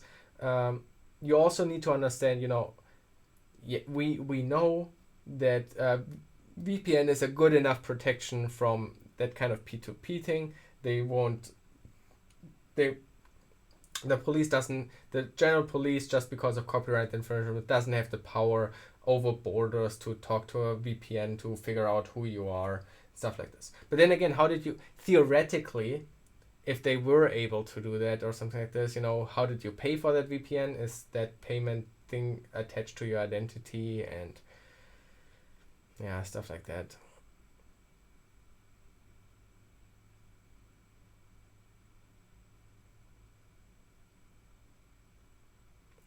Math slice, yes, that would be theoretically possible. You can maybe assume that in public Wi-Fi's, but SSL is protecting you. Your browser will complain that something is fishy if you would serve like a fake Facebook. I'm actually not even sure. Facebook might even have HSTS implemented in Chrome, that you couldn't even that the user couldn't even click past it if they use Chrome. So for example, instead of telling people to use VPNs, I would rather have them educated on how to handle this SSL error properly, take it seriously. Like if an SSL error on Facebook is extremely serious if you see that.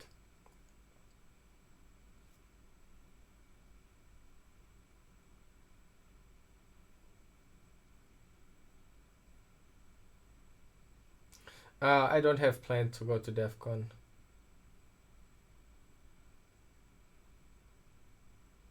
You are already safe with just Tor. You don't need to do anything weird.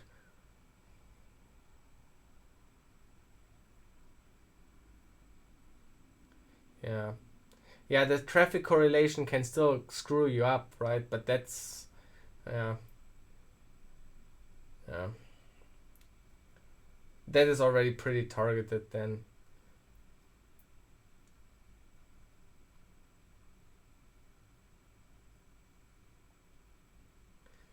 Your site profile so often looks like a mixture between anger and confusion. Like meme, you mean?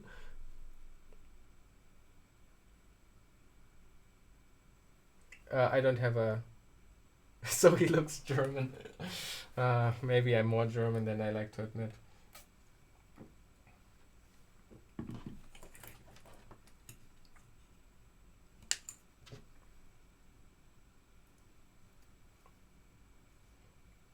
why do you need anti-fingerprinting for the browser, by the way? Or you mean like unique fingerprinting, like being able to track you? Because I don't know, like if you just use the Tor browser, everybody uses Tor browser. There's not much fingerprinting.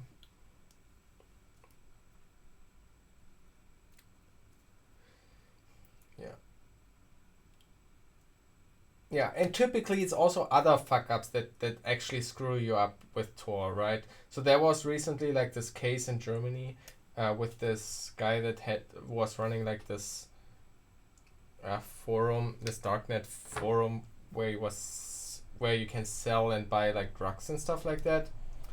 And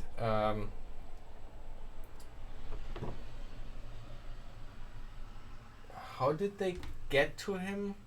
I forgot how they got his identity. I think they tracked bitcoins that he used for payments and he transferred them basically to his account. I think that's how they got his address. And then they just needed to, but they had a suspect now, but they still had no proof that he was actually the admin of the page. And then I think they had an agent message him and tell him, hey, I'm doing like an SQL injection attack. You should check the server logs or something like this. And so he had to come online and log in.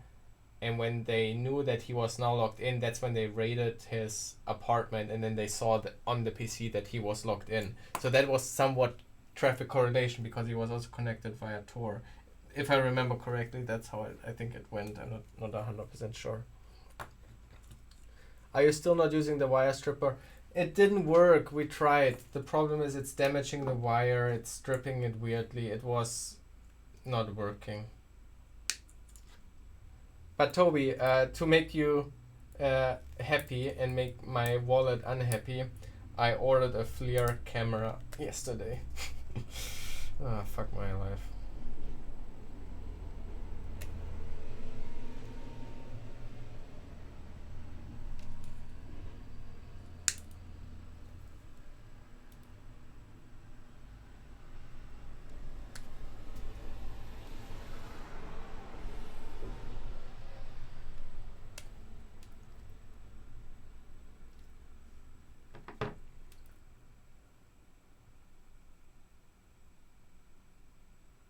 Good night.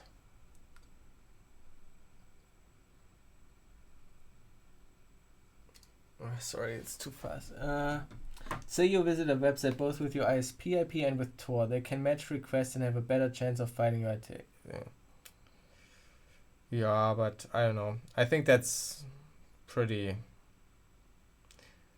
unrealistic. I don't know. I mean, also, why would you do that? Just don't do that, I guess.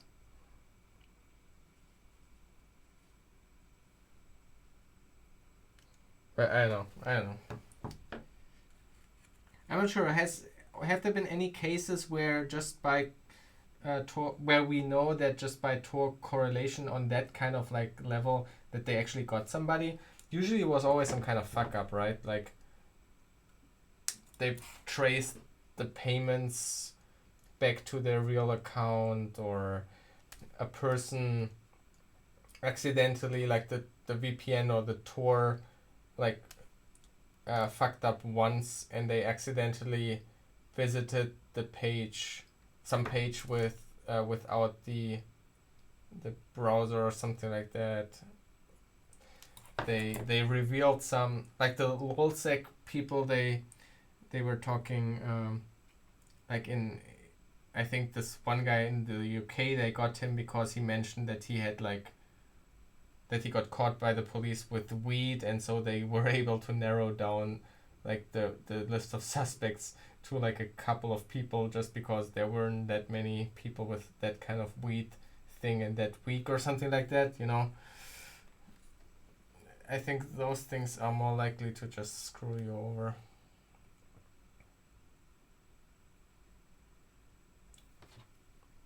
So, I think I mentioned this maybe previously at some point in the past, but so I started liveoverflow, try to do it anonymously. Like I try to really separate my identities and do this anonymously. not because I thought I was doing anything illegal or something like that. I was actually more worried that it would hurt my professional career, that people, like, a company would see that I make YouTube videos and they would think this is totally lame and I wouldn't be able to get a job anymore or something like this. So that's kind of what I worried about. So I tried to separate it hard. And I screwed up so much. People were finding out my real name, my real email address all the time. I have so many screw ups. My first screw up I think I remember was, so that was, I think Let's Encrypt wasn't quite yet easy to use or something like this. So I got like a certificate from something else, and I signed up with that for that certificate with my real email, not realizing that that email would appear in the certificate. And somebody then checked my SSL certificate for liveoverflow.com, or at that point it was a different domain. It was like liveoverflow.ws, and in there they found my real email. So that was my first big fuck up, and then a couple of those things, and that taught me I will never be a cyber criminal. Like, I have absolutely no chance to stay anonymous. It's so fucking tedious.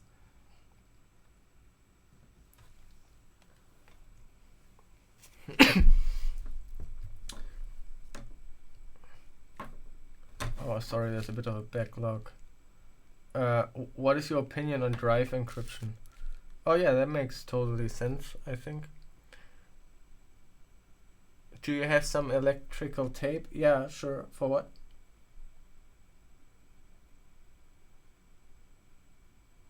Wait, they faked the fact to get him? Yeah, I think they did. Or like, not really. They did like a. If I remember correctly, they were like doing like an SQL injection scan, or they were making requests that kind of looked like somebody was trying SQL injection, and then they told him somebody was trying this, and so he had to log in as something like this. I think I need to read. I need to read up on it again. I don't know. Sadly, the good FLIR cameras are import restricted. Are they also? I heard about this yesterday when I was looking into thermal cameras. I didn't realize that a lot of thermal cameras, or like the good ones, and especially when they have high refresh, like high FPS, like 30 FPS or something like this, that this is actually considered weapons, at least in the US. And so I have been wondering, is that also the case in Germany?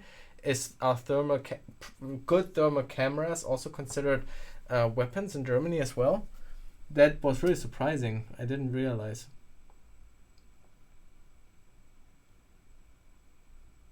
Is the adjustment screw on the back not working? I don't know what the adjustment screw does. It doesn't seem to do anything. Maybe it's broken. I don't know. Try to tape the front part to prevent the... You are so smart! Try to tape the front part to prevent the damage. That's so smart! Let's try that.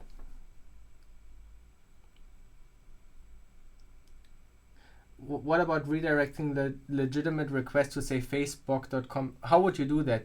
Redirect that? You can't do that. I mean, the person has to... That's a phishing attempt in the end, right? It's even a VPN wouldn't protect you from making a person go on a different website.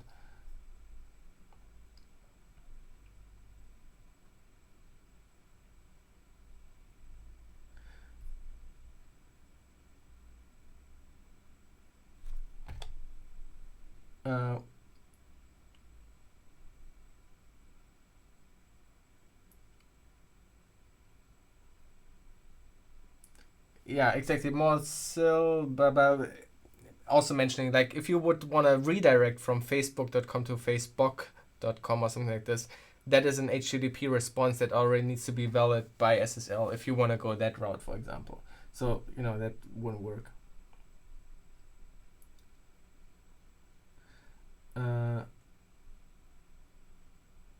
What do you think about the planned changes to macOS restricting write access to / was there more news? Because we already have on Mac the, what's it called? I forgot the name, but we already have this on Mac, that the root file system, or like a lot of the system file systems, you can't even write as root. You need to it's disable a kernel module to, or a boot parameter or something to make these writable again or something like that. I think that's good. I think that's a really cool feature. And did they do more on that or something like this? How can it be considered a weapon? As far as I know, it's just like because of thermal imaging. Like you can put it on a weapon, and in the night thermal image searching and stuff, because a lot of you can buy these thermal cameras as an attachment for your weapon. So it's like a weapon accessory, and thermal cameras are a huge thing, I presume, in like the defense sector and weapon sector. A thermal camera is extremely powerful in that term. It's an extremely powerful feature for a weapon, so to say. And so I'm not sure, I didn't properly research this, but what I read was that high refresh rate or high resolution things would be restricted as weapons. And if you would try to cross, like if you would, might be able to buy them, but if you would, for example, travel at the border, you might get might get in trouble for the or for importing a weapon or something like this. I think, I don't know, read up on it again. It's the details are probably wrong what I just said.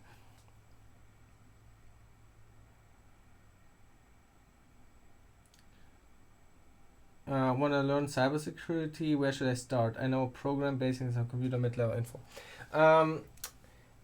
It's really difficult for me to answer. I don't think that there's a specific good start point. However, I hope that if you go to my website, liveoverflow.com, in the top menu you find a thing saying start hacking, where I linked 2 videos where I kind of explain a little bit my view on learning security, and then at the bottom I also give like a couple of just a few bullet points of like kind of starting points what you could do. That's kind of the only advice I can give. The hertz are limited to civilian stuff. You can get 60 hertz camera in America as a civilian, I think, but basically impossible to export. Okay, yeah, something like that. I don't know.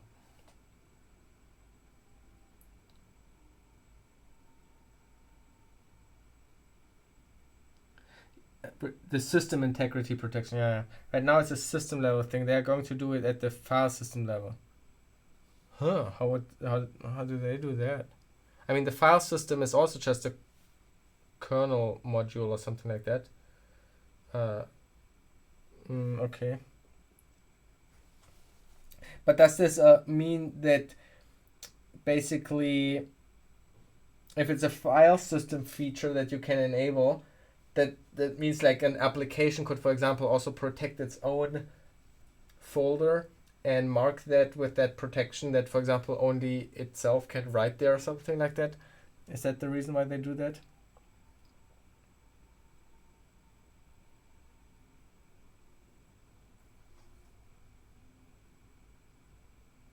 Yeah, but that's like also that's kind of the fun discussion about security.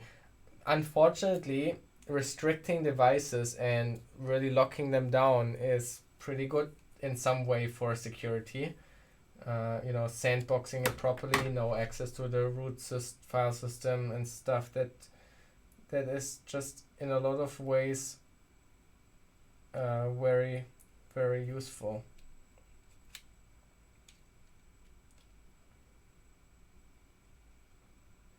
However, so that's great. That's, I think, is what iOS does right. I think that's good. However, I think it's bad that they then also restrict it for research. So I would wish that, yes, the consumer product is completely restricted, stripped down just to the App Store, all great. But I wish there was like a developer or research mode that is difficult to enable. Maybe even attached to like registering with Apple or something like this. Like really that consumers don't do it. It's really make it hard, make it a hurdle so that really only developers do it. make it, for example, that it disable itself every couple of days or something like this. So that really just developers do it and not like regular kiddies just for the fun or something like this. And then people can research the system and do security research and stuff like this. Because that's the problem on iOS, again, that security research is so extremely hard. Yeah.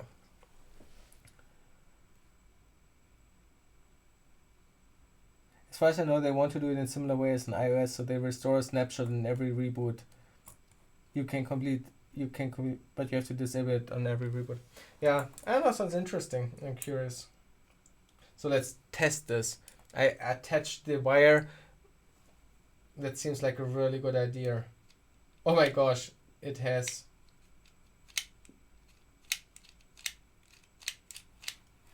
You see that?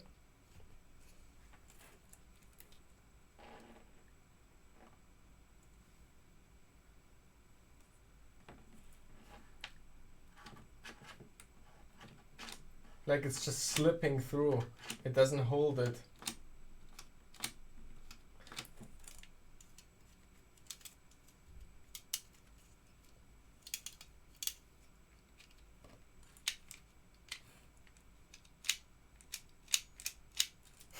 It's really just slipping through now. And I don't know how to adjust the force thing. Like this doesn't seem to do anything.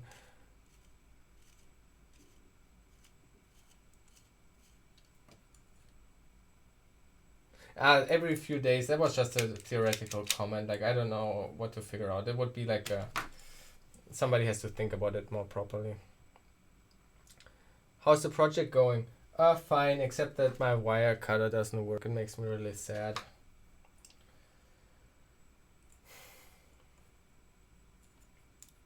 Oh my gosh, makes so slow progress. Over 2 hours and we haven't even finished this module. Oh my god, it's so terrible.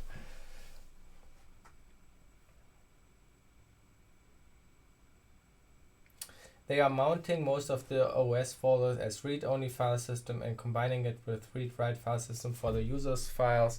Apps would not be able to use it, only system stuff. You still can disable it, but on every reboot it would re-enable itself. Yeah, so yeah, sounds cool. Sounds kind of cool. I'm curious. Have you ever done data forensics? Not really. I don't really know forensics. But do you know the great forensics channel that exists on YouTube?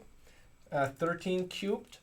If you are interested in data forensics, he's a professional doing forensics work, and so he's sharing a lot of videos on like the kind of tools that they are using and yeah, that kind of stuff. It's interesting, especially if you have never like seen that stuff before. There are a lot of things I don't know, like some kind of metadata files that are, for example, created by Windows and stuff like that, and so there's a lot of stuff that you can learn there. 13 Cubed is the channel.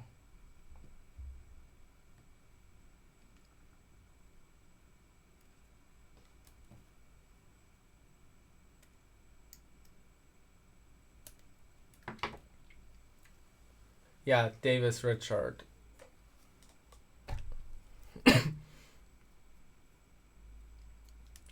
The screw on the back should only change the cutting depth.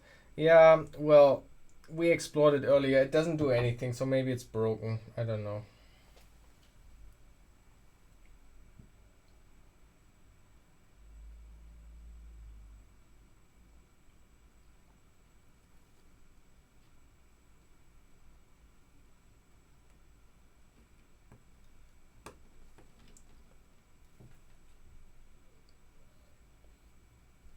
One could use their teeth. Yeah, I don't know. I mean, this also works fine. I don't know why I would need the teeth.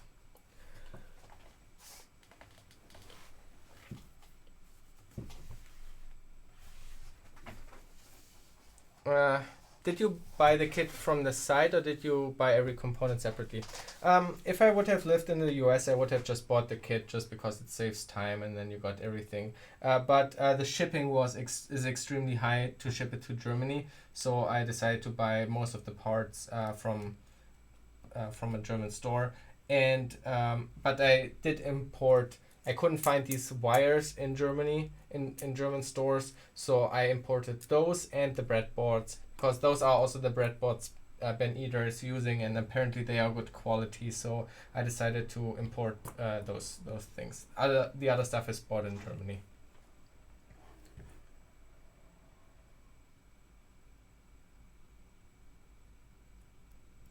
How much are you spending on it? How do you want to calculate it? So the price varies a lot on the, like, if you buy cheaper parts, or if you want to wait longer, ship them from China, or if you not, and stuff like that. I paid so far 240 euros for the material, but if you start from zero, then you also need like a multimeter. You might need something for as a power supply. Maybe you want, there are a lot of small stuff maybe you need additionally that make it more expensive if you start from completely zero. And also you need to calculate that maybe you bought something wrong, you destroy certain parts, and you need to reorder them. So I will definitely make another order, and we will see. But yeah, I mean, 240 euros for dozens and dozens of hours of fun. If that's fun to you, it's fun to me.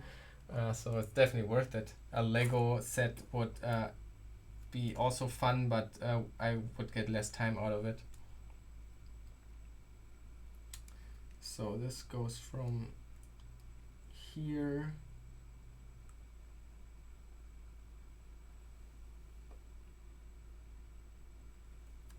to here.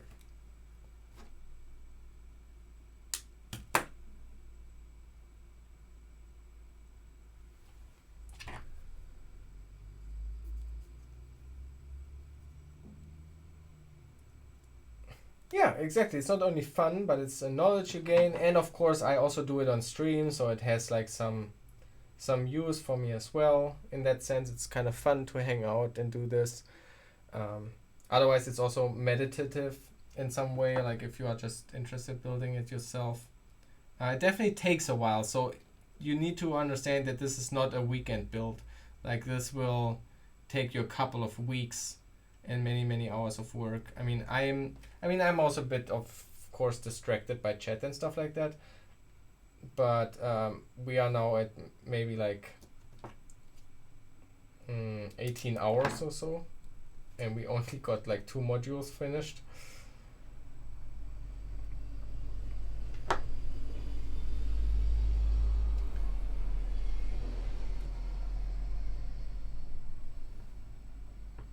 Oh crap, I think I cut the length of the green wire. Blue one goes into the first one here. Ah crap, it was a bit too long. Okay, but this is the length of the green wire that I need to cut.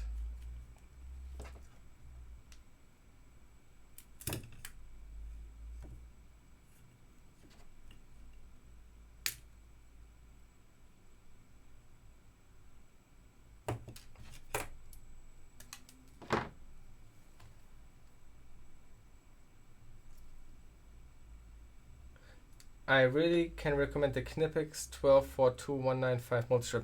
I ordered a Knipex, but I don't know if I ordered this one. Let me put it in my notes though.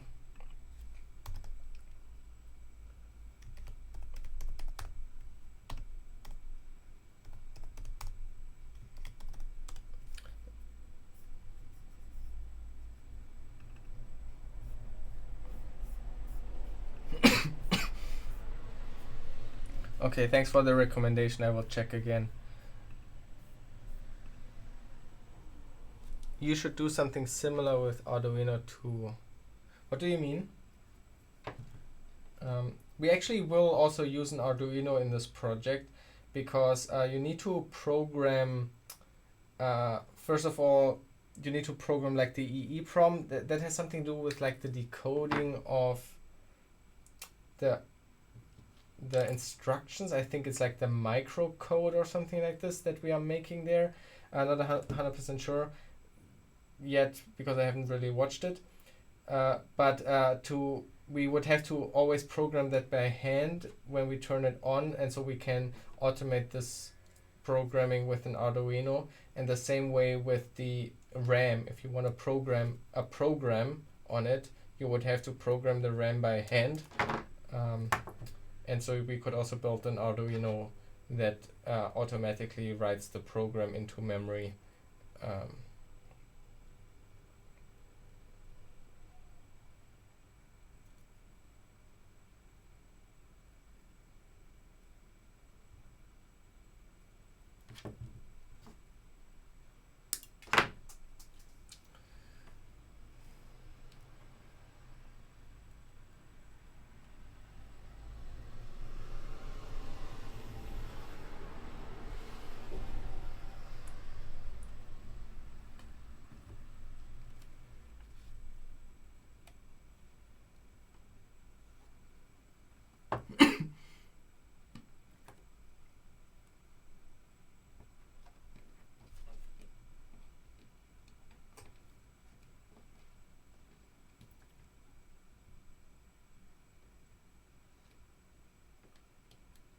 You bought the 1262180.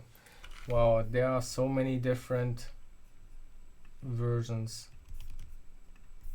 Let me see what I bought. 1 second, I check.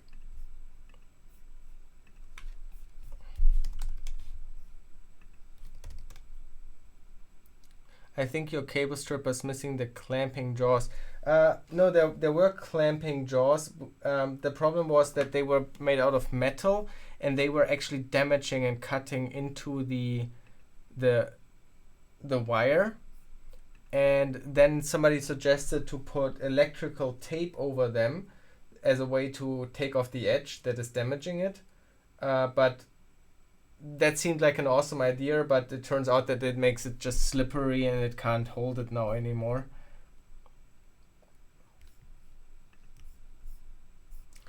Okay, so the one I bought, and please tell me now this is not a wrong buy. I ordered the Knipex. Wait, I can copy it in chat.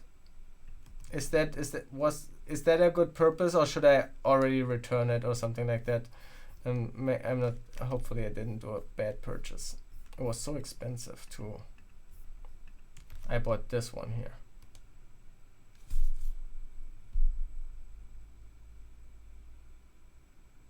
Aren't there enough series about Arduino out there from a security perspective? Arduino doesn't seem overly interesting. Oh yeah, I wouldn't want to do like a live overflow video, but we will use the Arduino on stream. Like I said, that we do like, so we program like a module for it and stuff like that. And also, I'm not sure if you have seen my videos. The Arduino has actually shown up in a couple of my videos. First of all, the Arduino was part of the RHME CTF, where we were like attacking the Arduino in various ways. We did like, I think the coolest thing we did was the power glitching and the side channel attack on the Arduino. And also in an earlier hardware video where I was kind of like reverse engineering the remote control protocol of my AC unit. I also used an Arduino as like a self-made logic analyzer kind of thing. And so, yeah.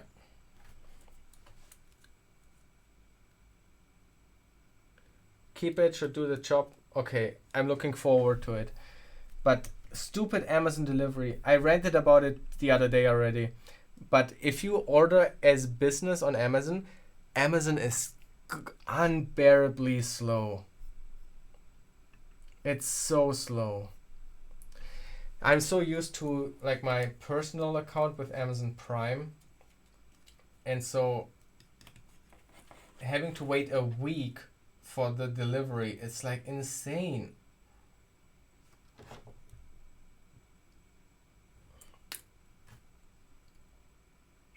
Should be fine. I personally prefer the angled more than the straight ones. Yeah, actually I was thinking about that too. I realized that this is kind of like really nice holding it like this. Now if I think I have to hold it like, I don't know, like this or like this, it does feel kind of awkward, to be honest. Yeah, we will see. Haven't really thought about that.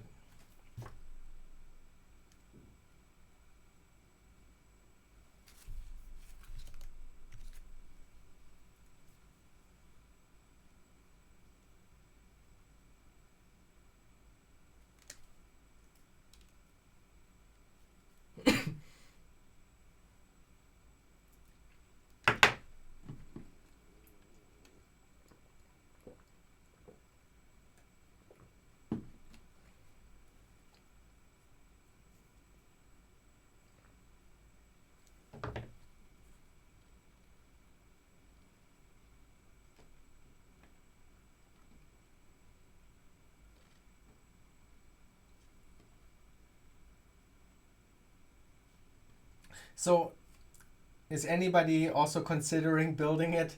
Has anybody else ordered parts or has even built it in the past or something like that?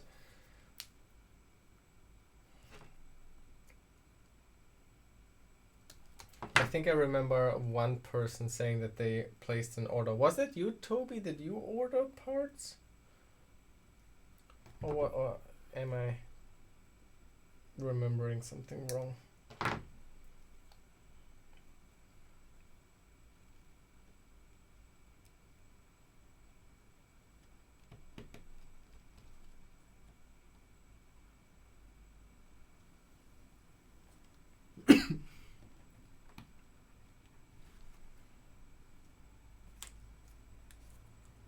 Ah, you bought the breadboards. Yeah, that's I think what I remembered.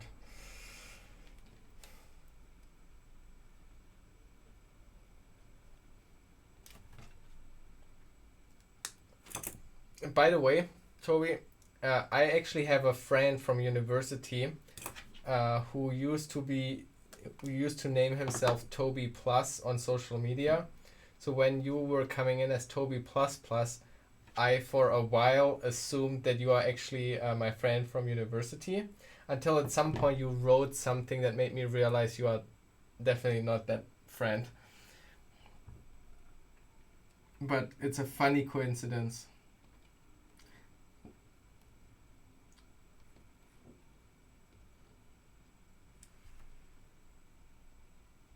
I'm the extended version, yeah. What is your plus plus come from in your name? Is that a reference to like C plus plus or does it have a different origin?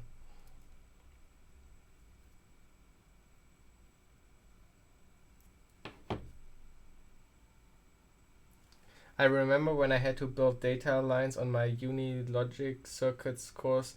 Wasn't that fun on breadboards cause ground was going haywire? What was the problem? Like connection was just janky and the ground wasn't always properly connected or something like that? Or what was the issue?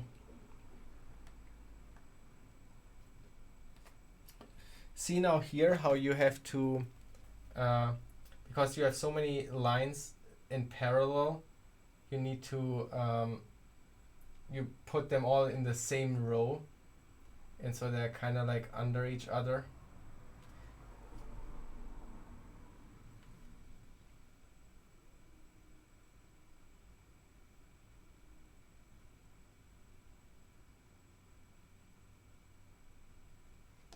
Man, that camera is so cool. I just love it. Also, the battery of this camera is getting slowly empty. We can plug that in here.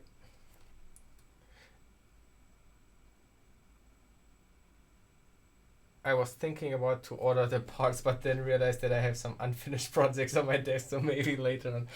Oh yeah, the eternal problem, isn't that always the same? Thanks for the bits, Marslice, and good night. Thanks for hanging out.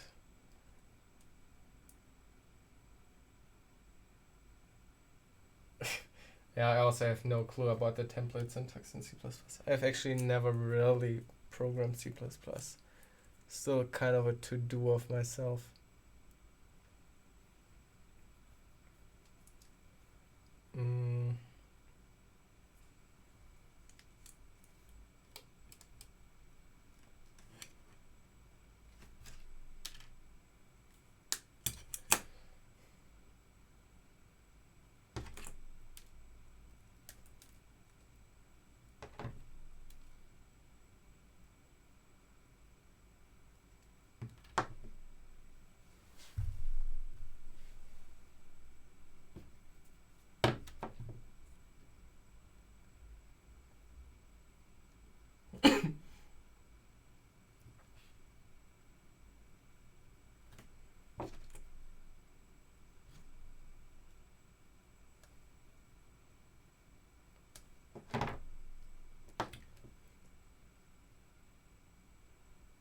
partially connection and partially just not enough capacitance to dampen the ringing, shield the lines enough, and then the LED to random latching.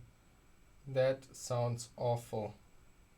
I don't know what half of those words mean.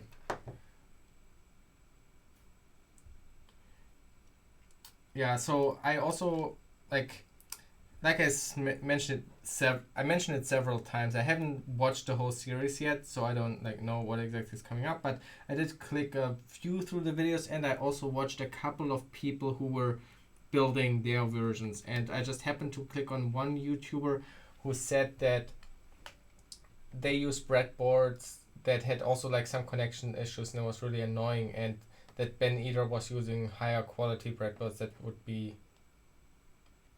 apparently have, I guess, less problems or something like that. So I wonder if that will be an issue.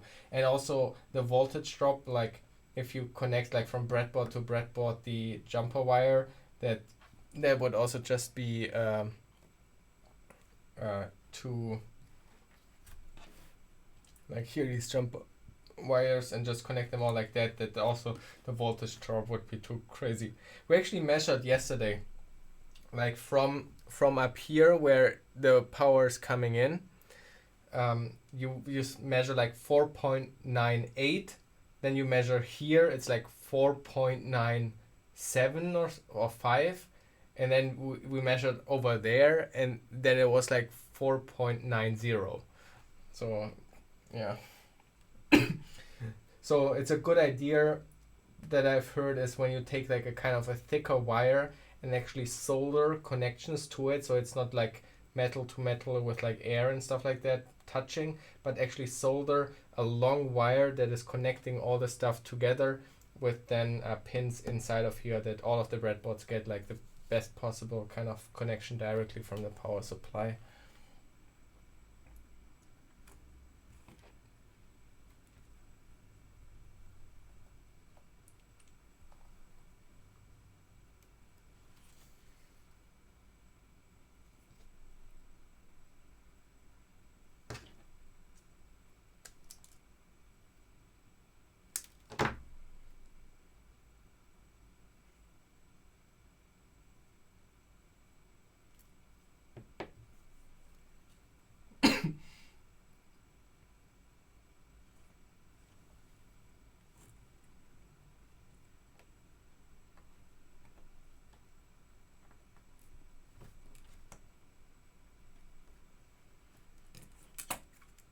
Sounds like a good solution. Also sounds like quite a hassle. To be honest, it might not be a problem at all. Yeah, could be.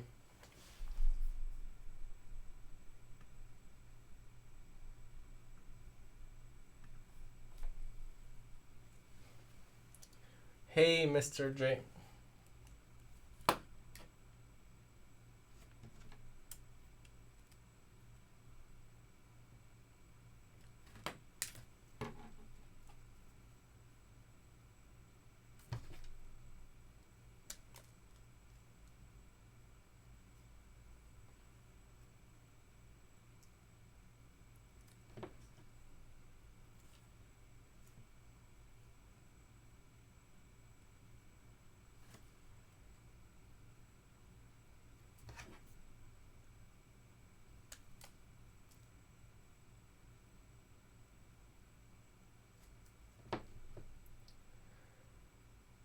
Oh, new camera angle? Yeah, we got here the day I set up the DSLR here on the arm, and so we can have a macro with a macro lens, so we can go really close.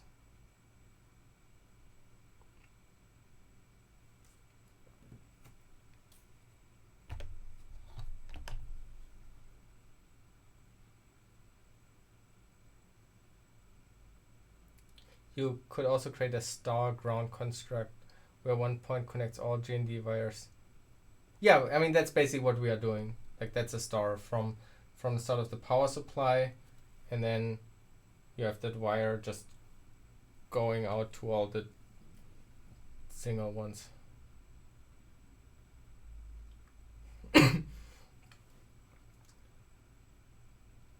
Have you ever done anything that could be considered in the gray zone of cyber security? I'm not really sure what you would classify as gray.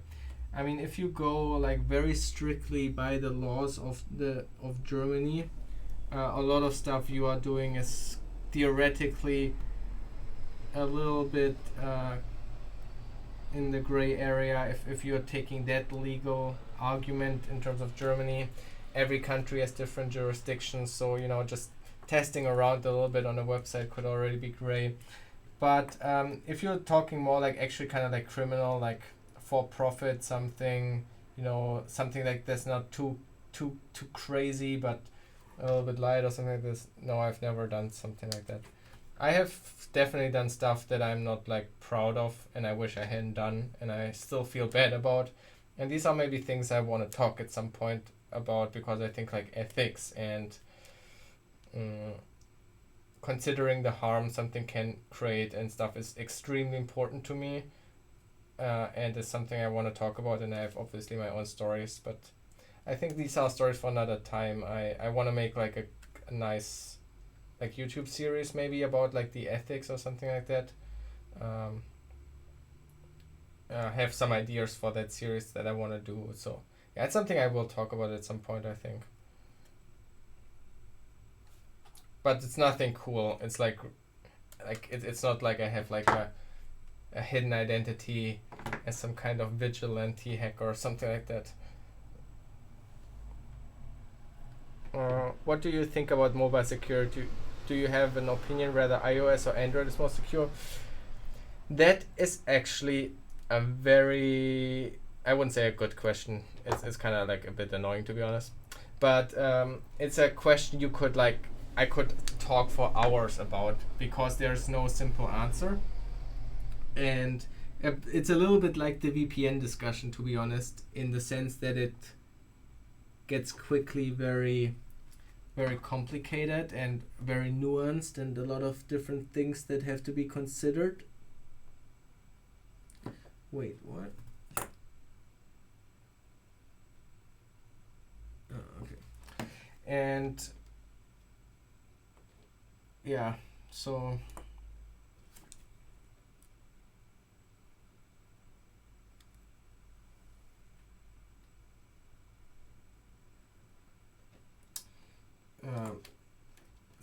for example,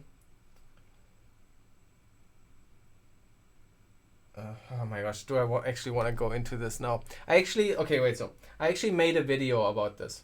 I made a video with the title, "Is the iPhone Secure?" And in that video I basically explore that, and a couple of different angles that how you can look at it. In the end, I didn't upload it. I never published it. I didn't feel like it was actually good in the end. I didn't feel like it really is. Yeah, I mean, I didn't publish it. I thought it wasn't that good. It's a video that I will make available to patrons at some point. Because on Patreon, like once in a while, I share some videos that I have never released. Not many. You don't get a lot of like exclusive thing. I don't have that many unreleased videos, but once in a while I share something, and so that's a video I might share at some point. But yeah, so for example, let's say the biggest thing I've been thinking about a lot. So I would say in many arguments, iOS is more secure than Android, or used to be, maybe. I don't know.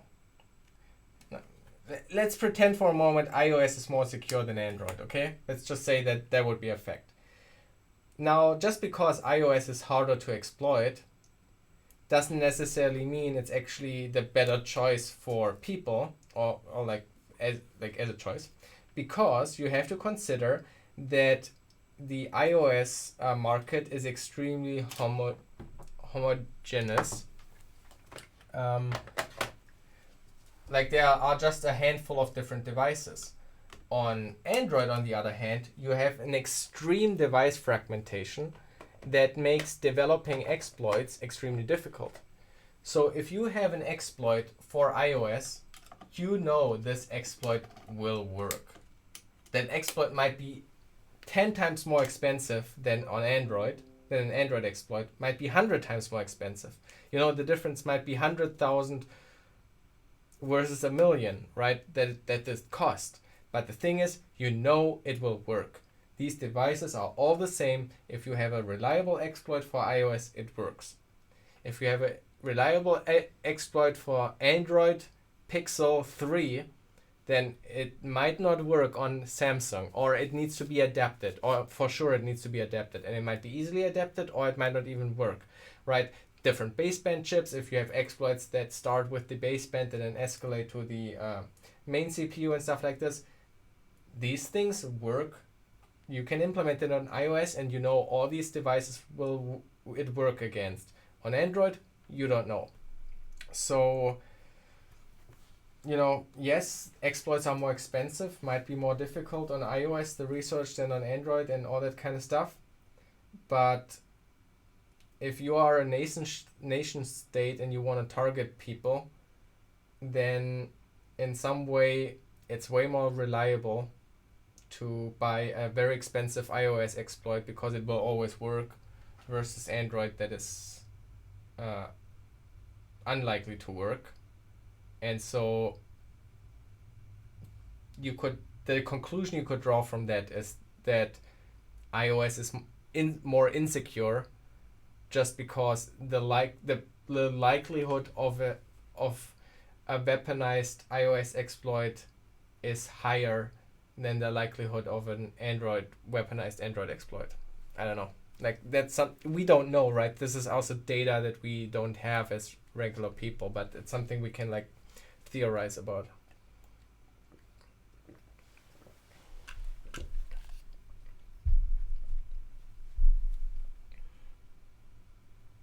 Speaking of privacy, I recently looked up how anonymous nullsec got caught. One guy, Sabu, connected to their IRC without Tor once, and they got him and turned him into a snitch. All the others were caught by leaking data. Yeah, exactly. That's what I meant about some private stuff that they released. Yeah, Sabu wasn't punished at all because that got caught off. But yeah.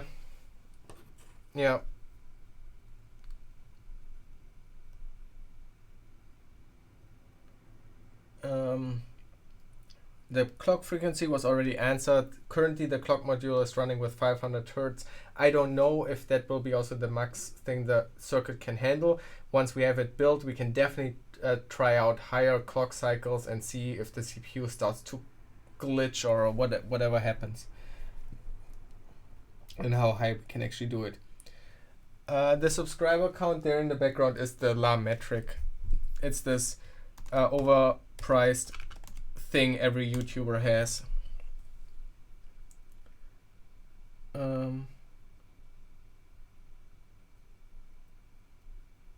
You're going? Good night. Oh, it's past midnight already. Wow.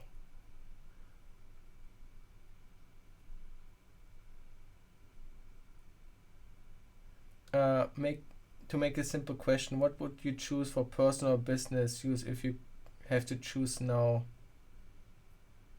I use an iPhone. Yeah.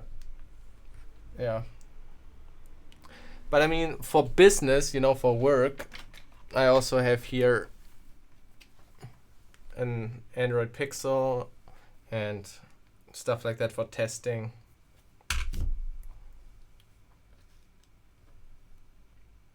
But it's also an old Android, right? An old iPhone. It's an iPhone 6s.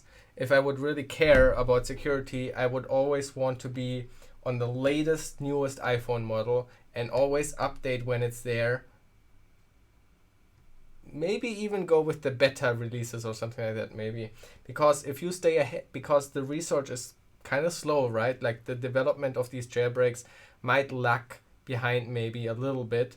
So if you go with iPhones and you really care and you might think are targeted by nation state, then your option would again either be Android, maybe, maybe, but you don't know. With iPhone, you at least know that the nation state might have the ability, and you can try to stay ahead of the curve if you always buy the newest device and stay up to date. But you can also just assume it's compromised and design your life around it.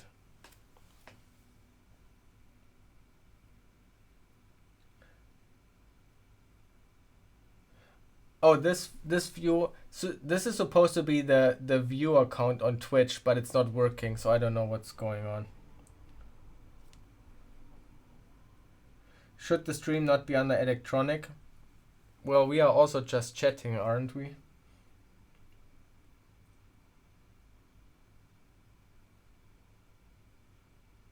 If you push the frequency too high, you will start to see all the analog oscillations due to the stray capacitance, inductance, fun times. Yeah, so there's one thing I definitely want to try.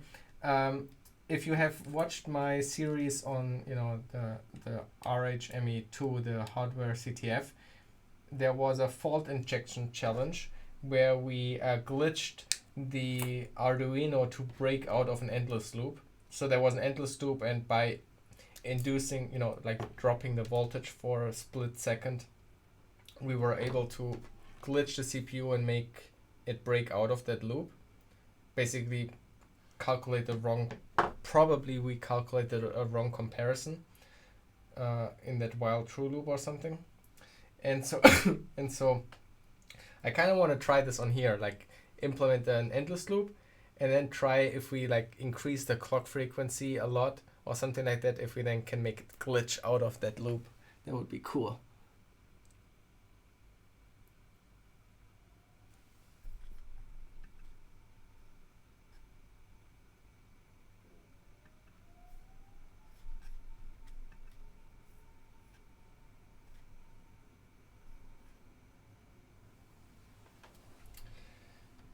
Well, the problem with a Nokia 3310 is, or I'm not okay. Maybe I'm not sure with the current version. I think they made like a refresh version, right?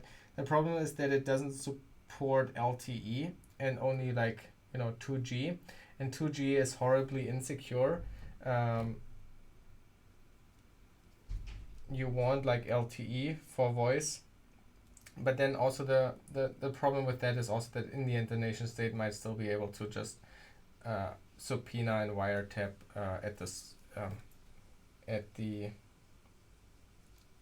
at your mobile operator.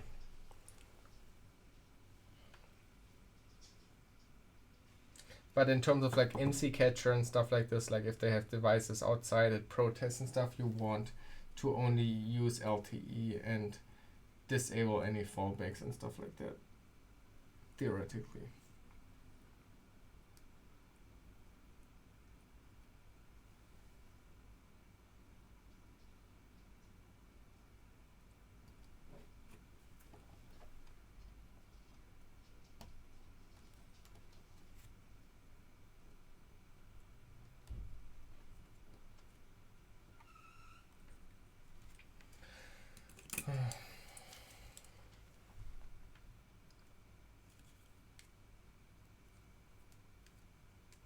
Hide in a hole underground, then probably best bet. Yeah, the best thing is, the best thing not to be caught is not do anything.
broke the wire.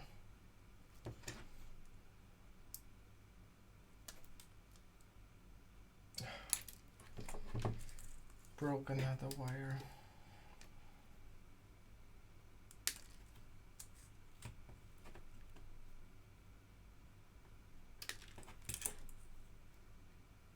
Will you open a Discord server? We wrote about that some while ago. If we wrote about that a while ago, then oh, you mean a while ago in this chat, or did we personally talk about it? Because my opinion on that hasn't changed yet. So basically, the reason why I don't have or want a Discord server right now is that it requires a lot of time to properly engage with the community.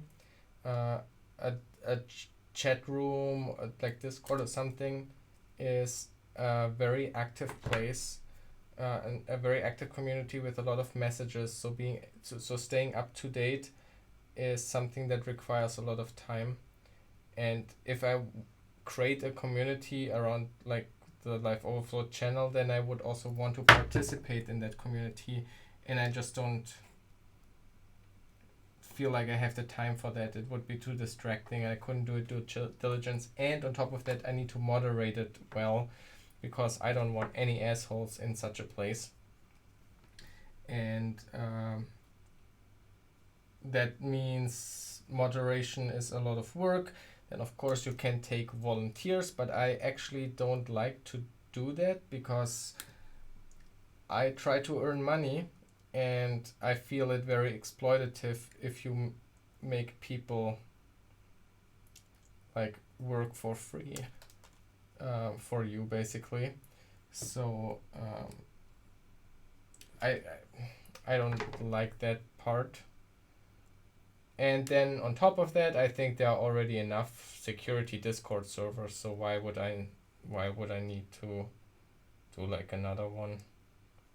God damn it, I keep getting impatient, and now I'm just destroying the wires.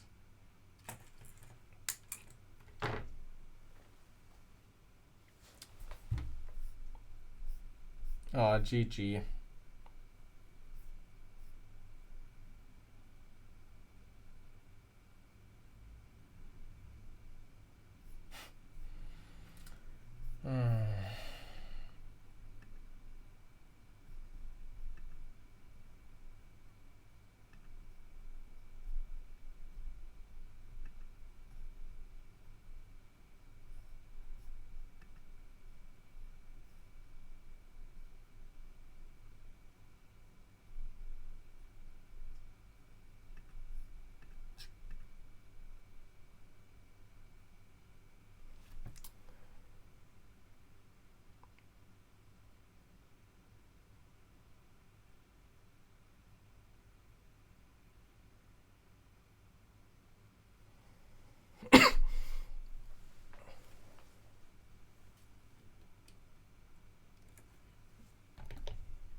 So that is a good example why you don't want a public chat room to moderate.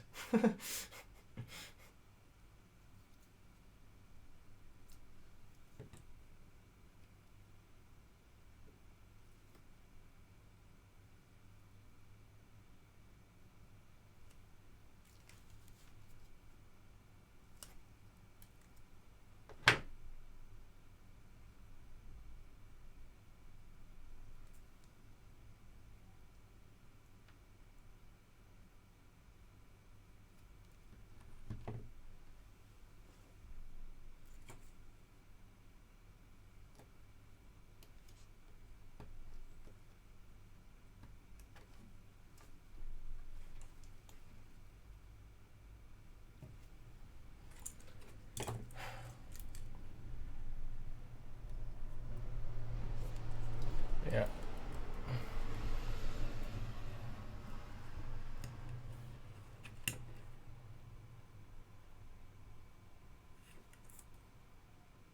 Uh-oh, that yellow cable is plugged in wrong.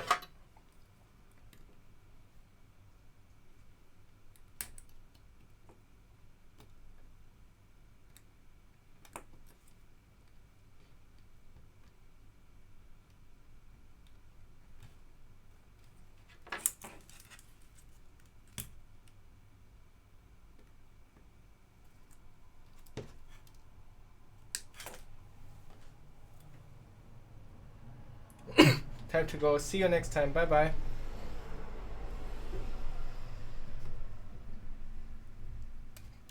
Yeah, the internet was not a good idea.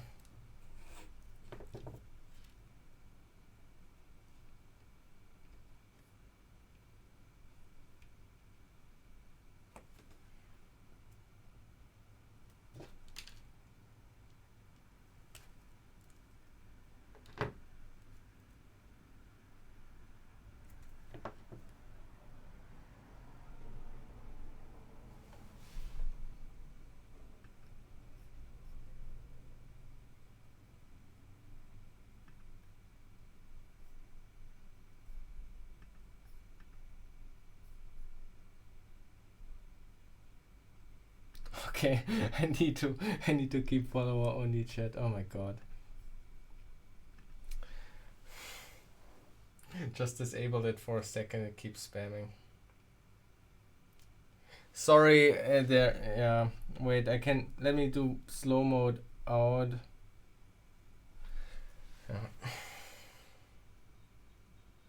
Yeah, no need for slow mode. Yeah, that's probably true. Let's see.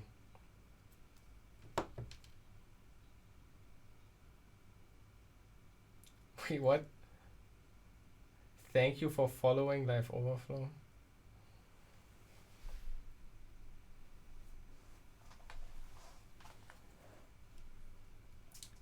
Attention seeking, I would think, is the most likely reason. I mean, why donate and pay money if you could pay money for a bot service to spam?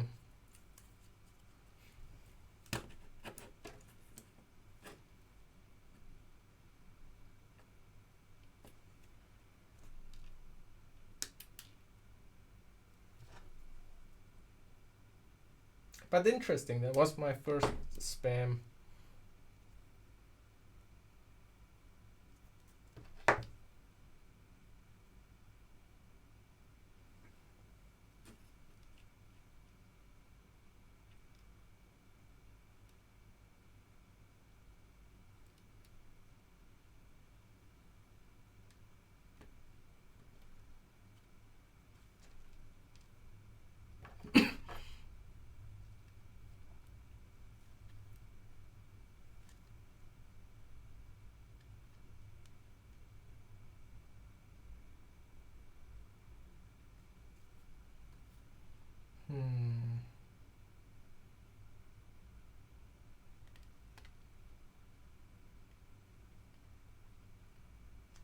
Trying to wonder how I should rearrange these wires because they always get here so tight.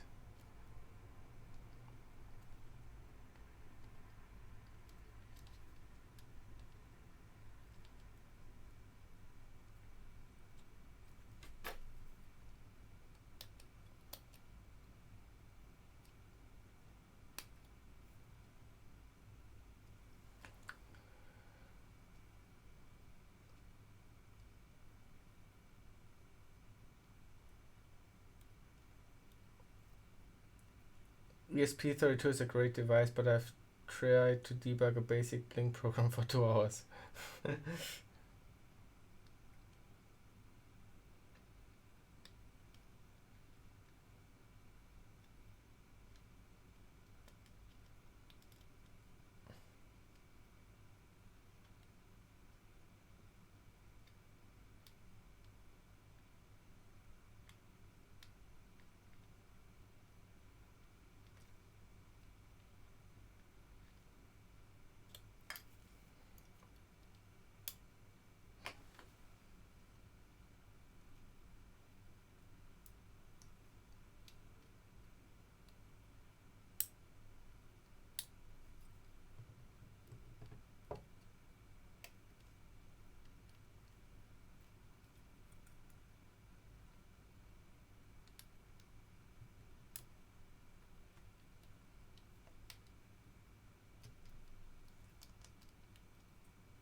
I mean, if these bots would at least increase my viewer count, that would be kind of nice.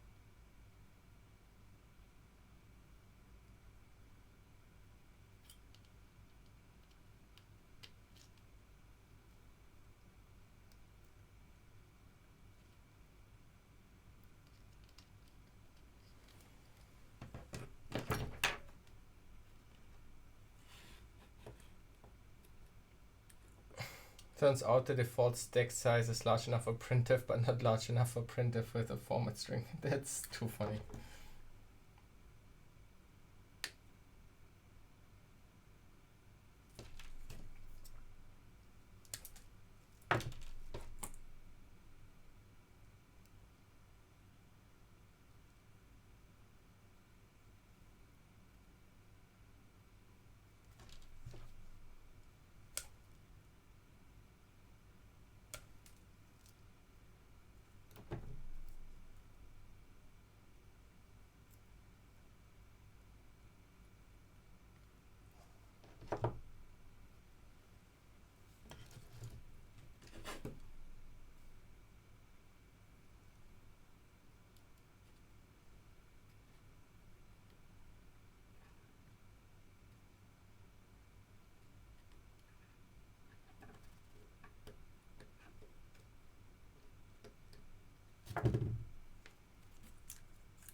What are you building with the ESP? Just playing around, or are you trying to work on a certain project with it?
You want to build the smart home from ground up? Nice.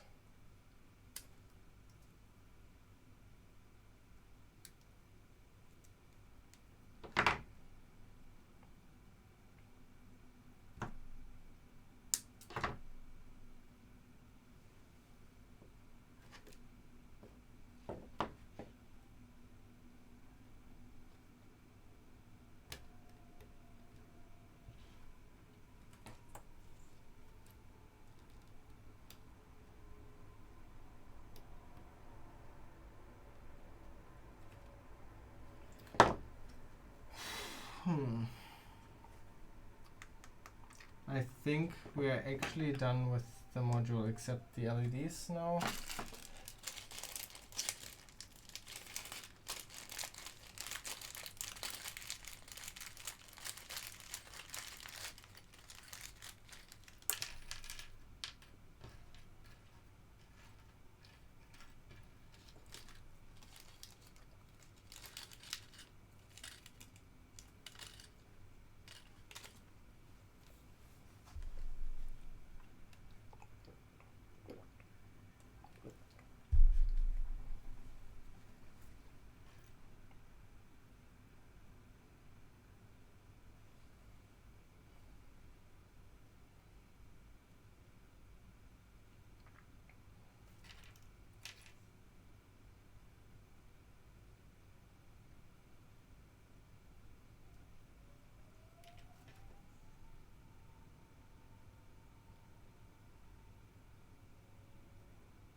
Good night. Thanks for hanging out.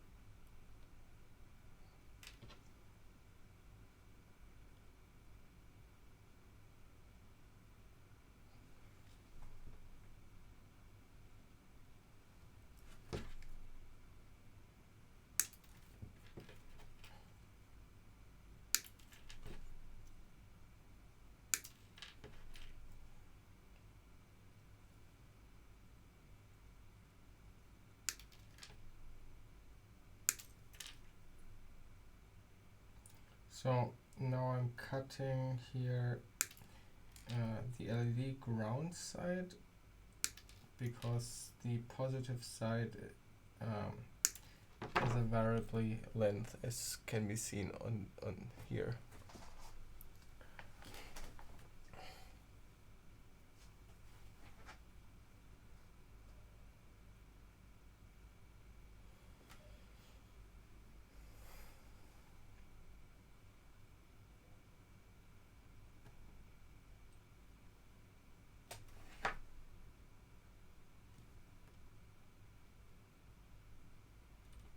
Oh, I need to move these all one over.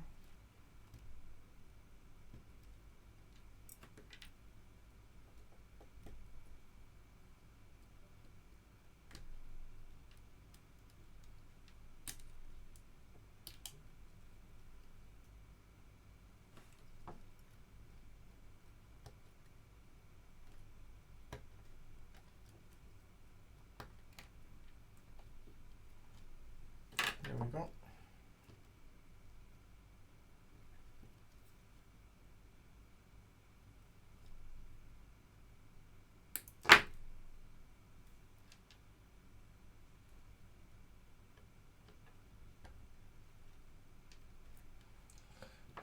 First LED done.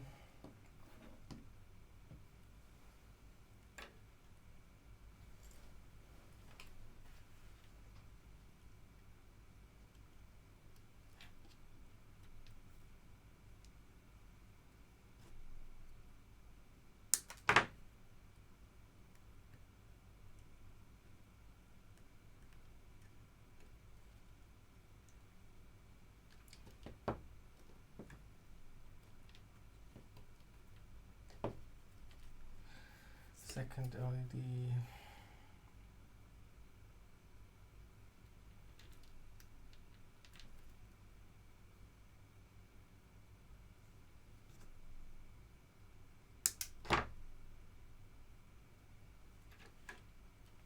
Has anybody like a suggestion?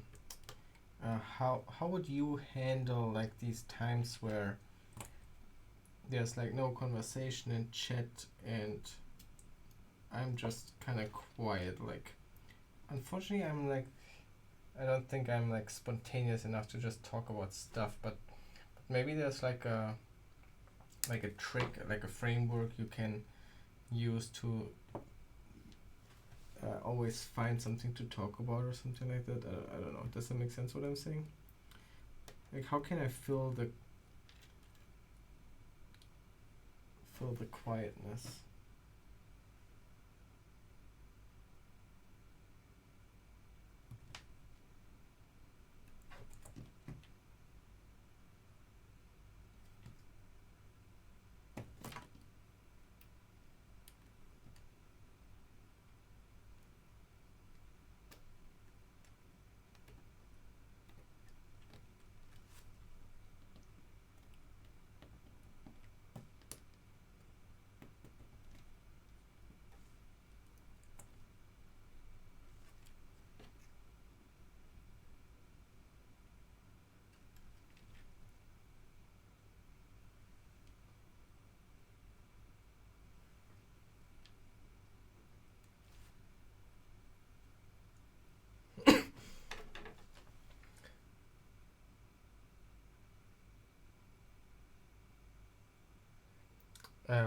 Well, make random noises while you think kinda work like ASMR. Also, just expressing your thoughts aloud while you do something is also fun. So, good thing is you are actually making progress. Can't tell if it's an insult.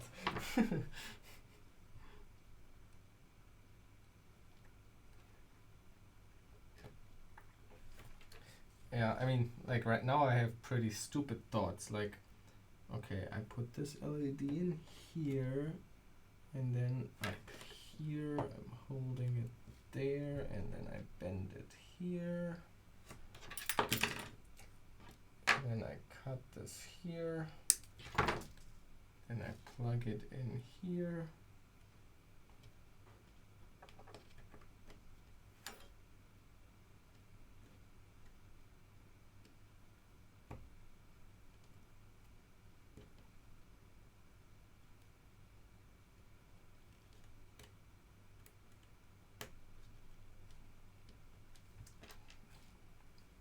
And this comes in here, and it has to be, oh, that is wrong, that goes in here, and this goes over here, cutting that. Oh wait, ASMR you said? How was that?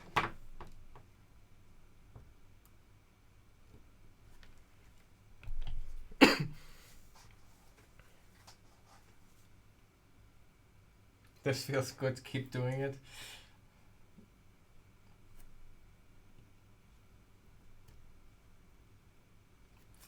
And now the last LED over here.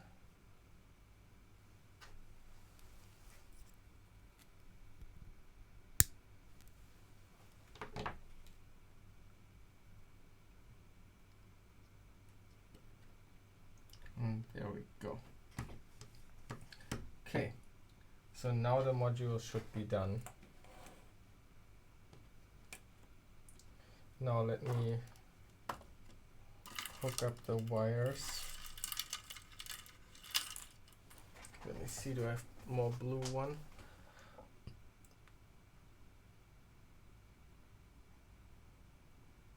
With some relaxing music in the background, this would be much better.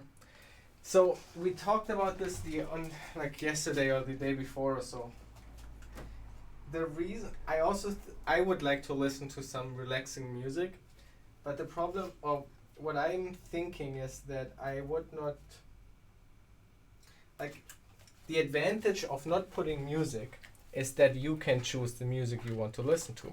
You can put yourself on in the background, heavy metal, hip hop, lo-fi hip hop, dub, drum and bass, whatever, chip tunes, whatever you want to listen to. But if I had music on, you are forced to listen to the music I'm listening to. So that's kind of the idea why I don't do music.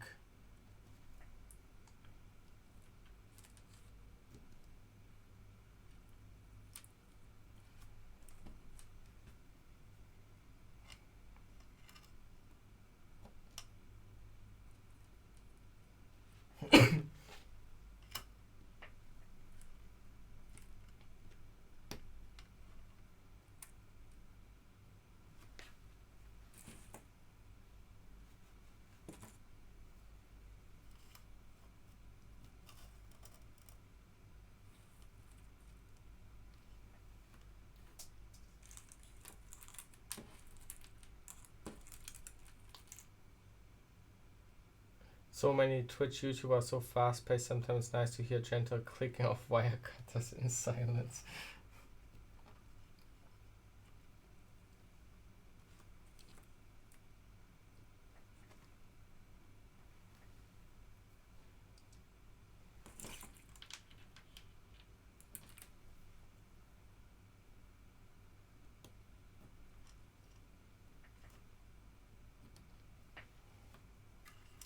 Yeah, I just think complete silence is like, I don't know.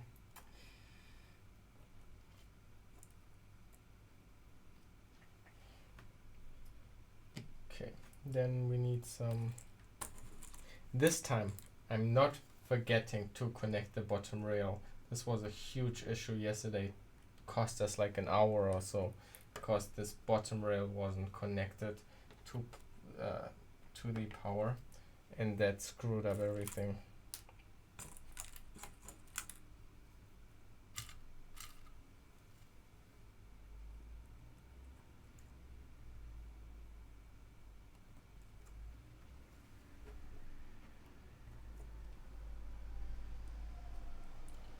Okay, so these are connected. Then we need a clock cable. Oops. Ow.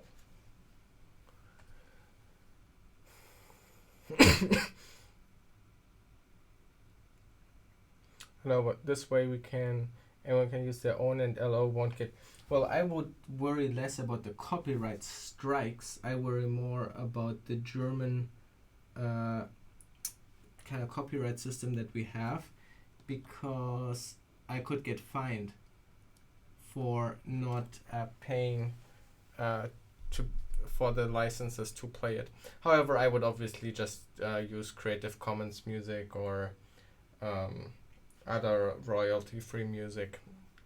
If I would play music, I would play something like that.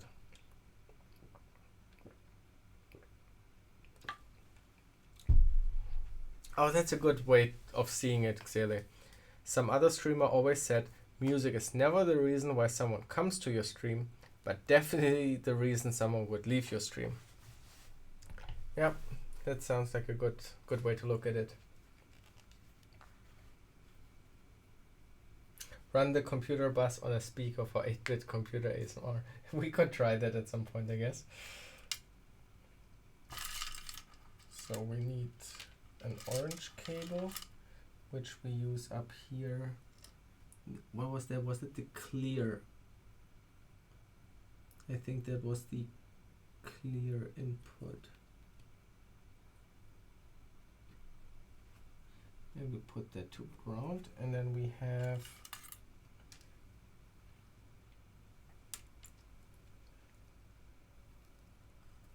the input enable, and here we have the output enable. Okay, whew. Do we feel confident of turning it on? And then we try to input something here, output it here, and input it over here or something like that?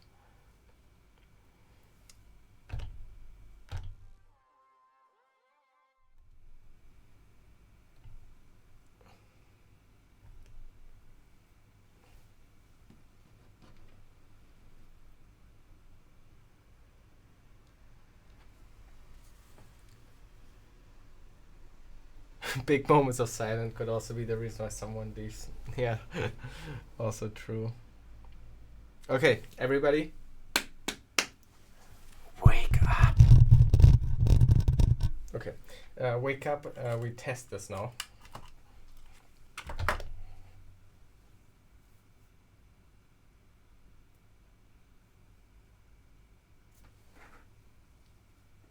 Okay, so input is disabled, output of this one here is enabled, and output here is disabled.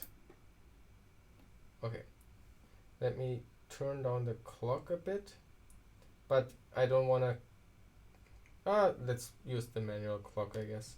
Okay, so now let's see. Let's first, so here disable the out. Wait.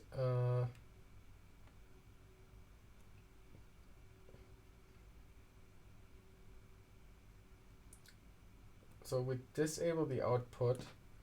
We put the first LED to low. We enable the input. We execute a clock. We read it in here. We disable the input. We enable the output. Now it's outputting 0, 1, 1, 1. Now we enable the input here, and now this should through the bus. So this register is currently outputting its value onto the bus, and now this module is ready to read upon the next clock cycle.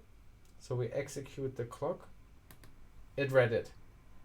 So now we would disable the input. We could also now disable here the output of this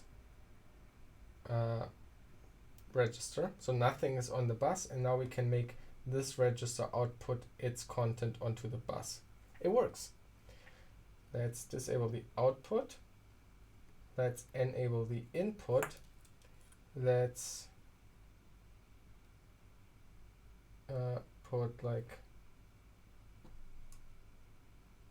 maybe the second LED here to 0.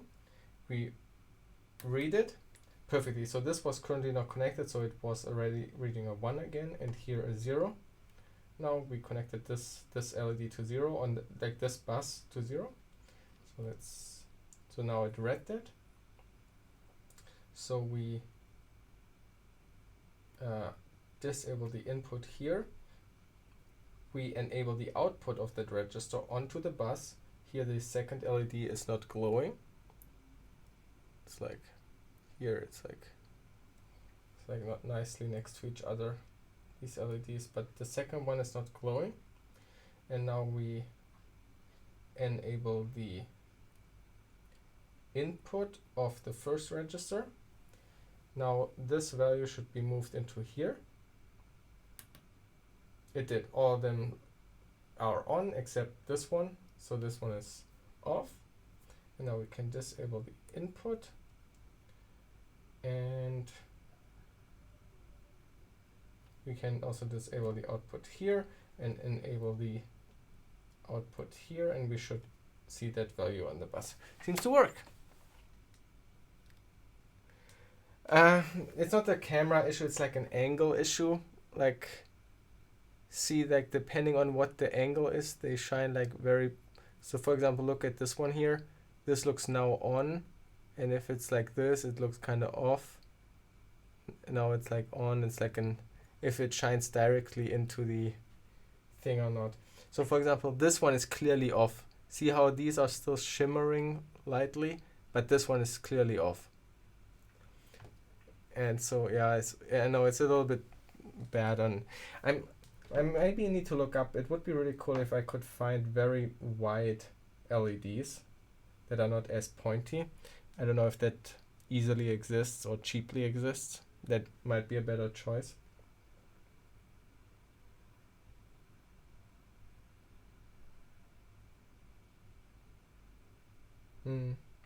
Let's see.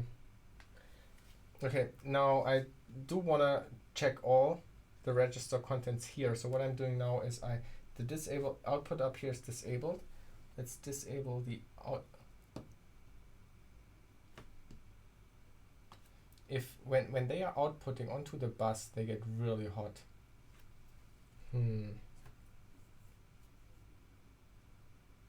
I need to research if that is supposed to happen.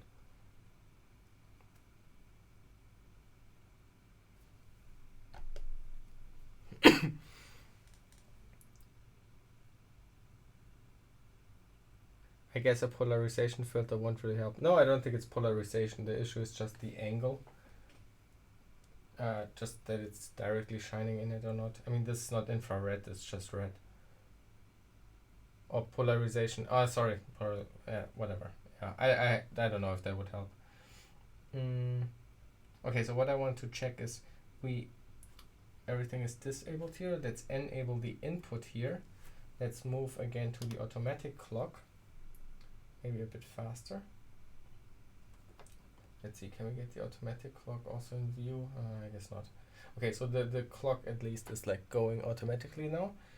And so basically it's now constantly reading from the bus. They are all of them are high right now. So let's put the first one to minus, and with every clock pulse it might read that. So it read that as 0. So the first one works. Second also works. Also works. Also works. Also works. Also works. Works. And works. So looks like this register is working. Nice. The bus LEDs don't have current limiting resistors, but there are resistors in the registers, I think, what they are outputting.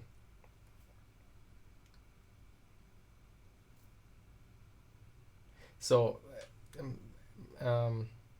but yeah, it's the problem is that these are driven through this chip here, and I'm sure that that's why it gets hot. But Ben Eater also didn't connect them to resistors, so I don't know.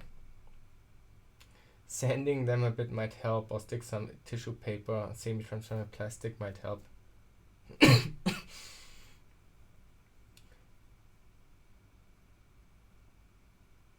Sanding the top seems like an easy. Yeah. I I don't know. I wonder, can I just like make them like flat a little bit, like on a piece of sandpaper, making them. Can I get like a millimeter off or something? Do you think that would help?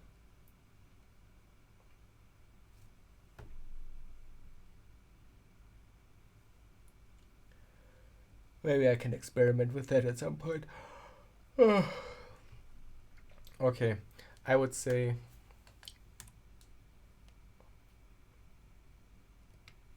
Okay, well, what do I do now? Maybe we could, let's see. The next video from Ben Eater was doing the ALU stuff. Okay, let me just quickly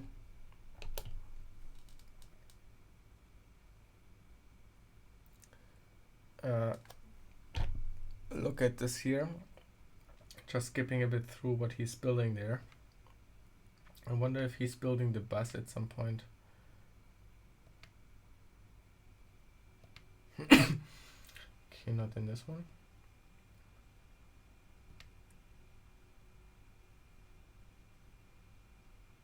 Okay.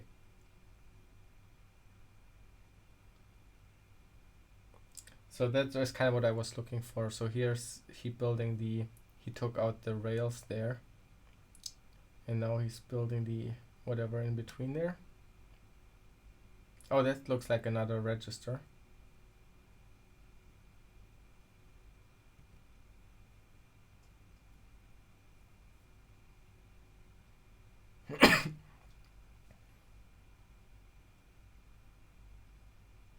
That's gonna be another register, right?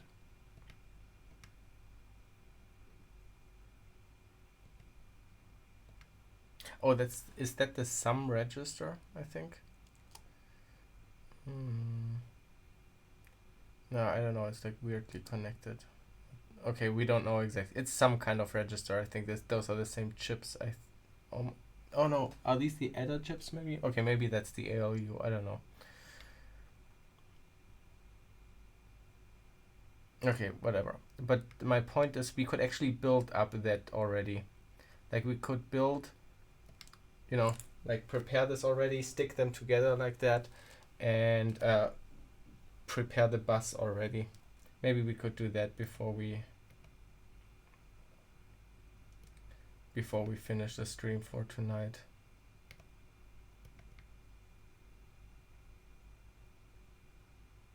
Yeah, they have like this thing here on the side.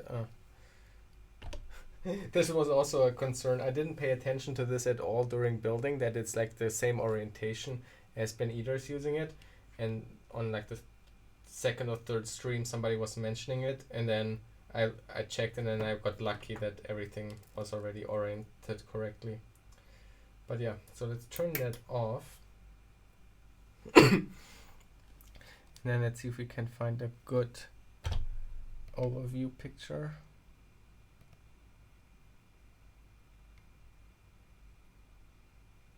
Okay, so here I guess that's kind of an overview picture.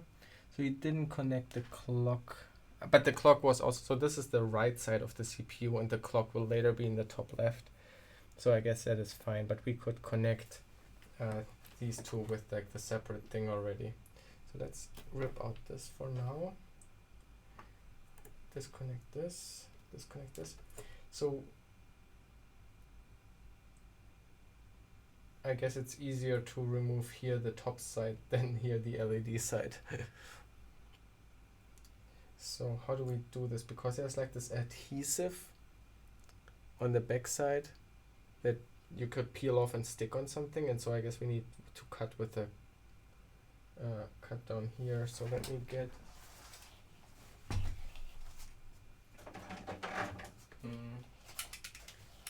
let's see if this works.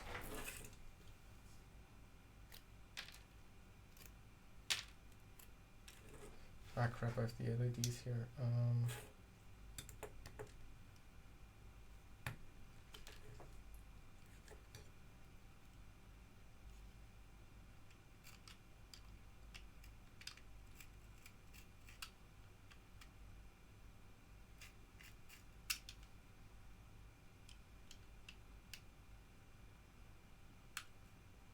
Okay, I think I got now a good angle. Ooh.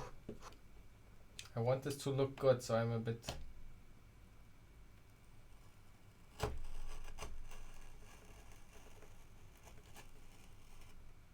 This was just the connector bit that stopped there for a moment. Okay, so let's take these out for a second.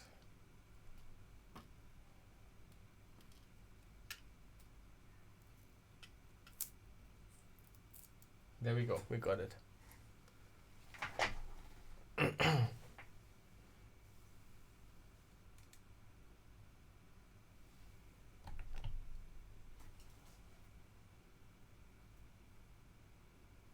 middle part is the ALU, it takes inputs from register A and B. Alright. Okay, so we got that rail. And now we can put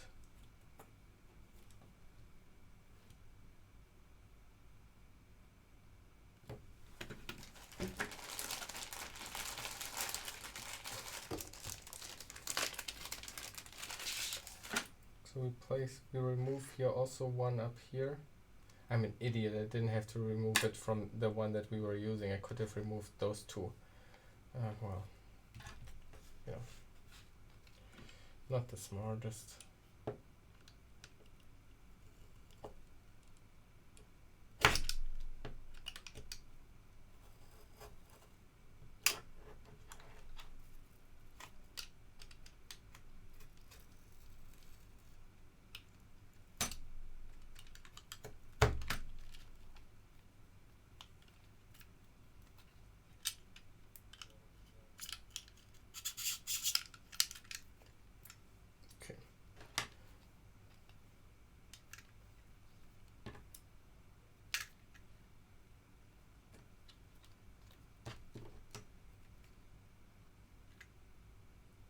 Oh, I'm really such an idiot.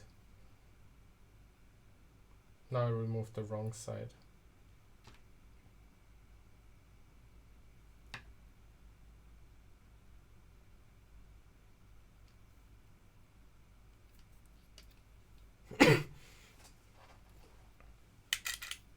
Like, here's the power rail and we have there already power rail. I needed to leave that one.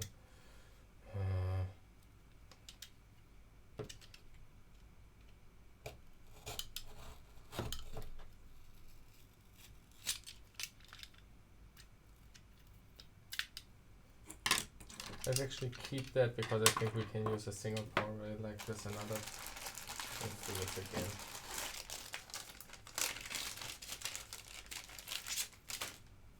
Okay, this time we need to remove this power rail.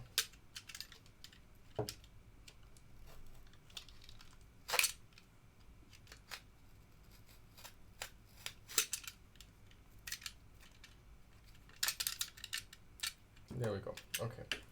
So then we can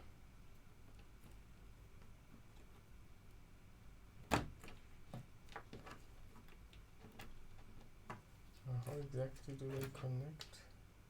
Is it just pushing it or sliding it?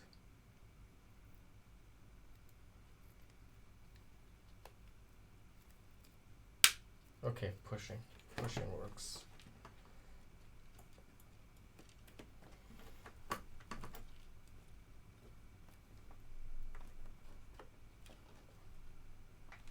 Oh my god. It's a shitty angle to kind of put force.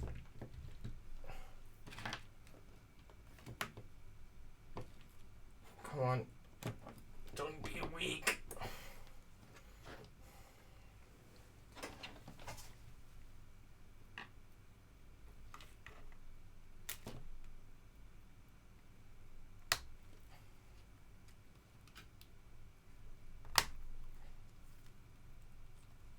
Okay.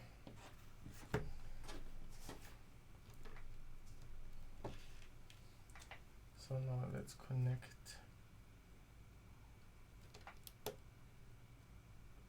power again here.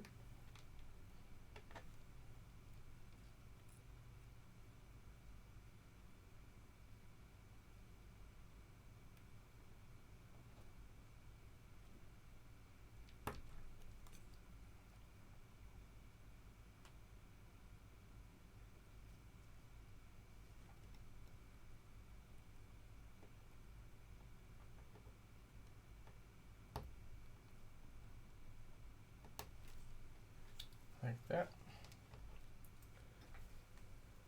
They slide in from the top, or you can just use force. Well. It's a little bit like the problem that, like, okay, here it would have been slide in, but there where I cut it, the foil would extend over, so there's no space to slide it. Wait, you can see it here, like, so you can't slide that in here because of, you know what I mean? Oh crap, I didn't show the camera. Great. So like on the original board there's a little bit of space here, but when I cut it, it goes right to the edge, so you can't like slide it in. You would have to cut this away. I mean, I could have done that, yes.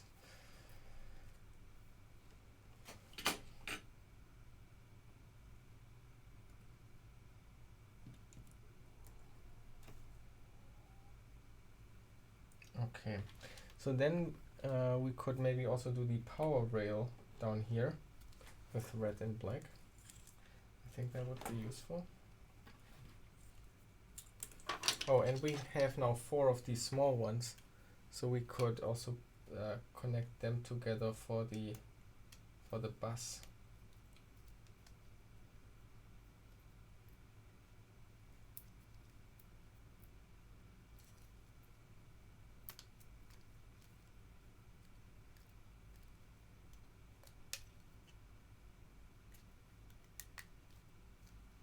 Isn't that cool?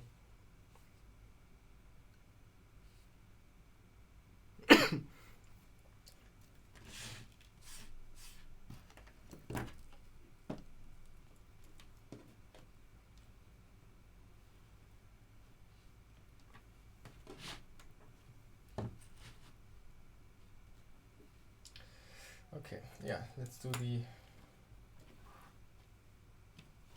power rail.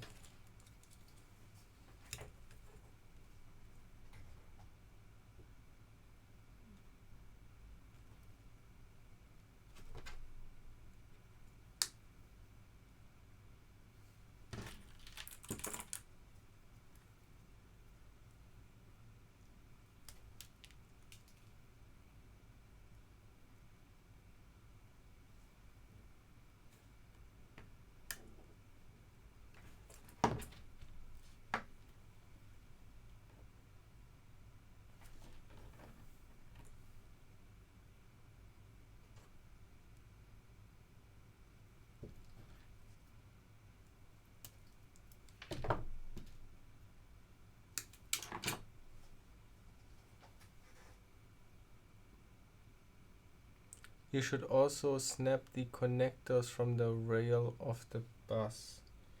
You should also snap the connectors from the rail. Sorry, I don't know what you mean.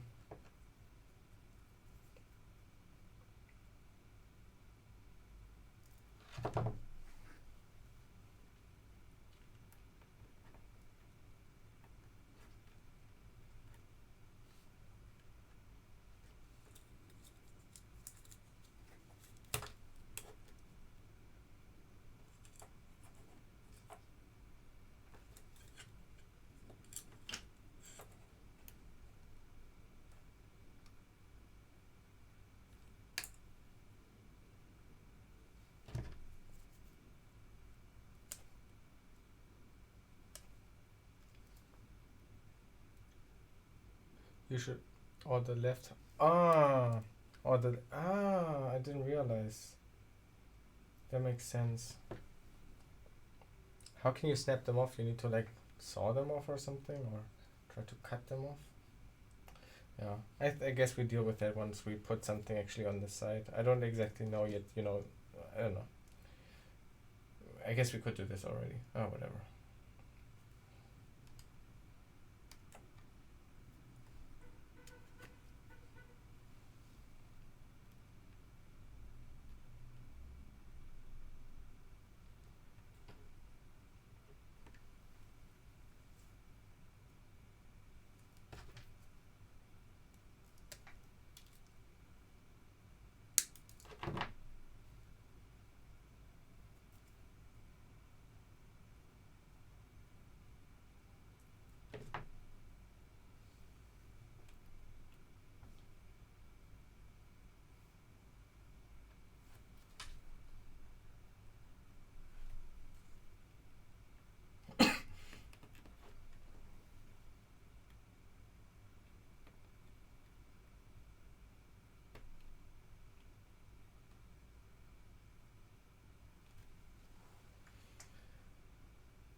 Just by the way, so I will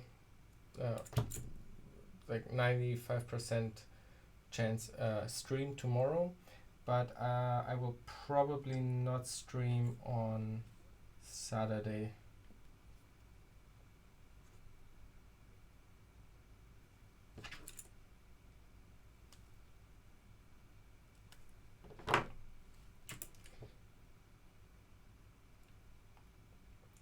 If I stream Saturday, then it might be like in the night, like midnight, like 1 a.m. or something like this, but probably not. Probably that won't happen. Probably I need to prepare the release of my video for Sunday or something like that.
let's finish these power rails, and then I will also call it a night.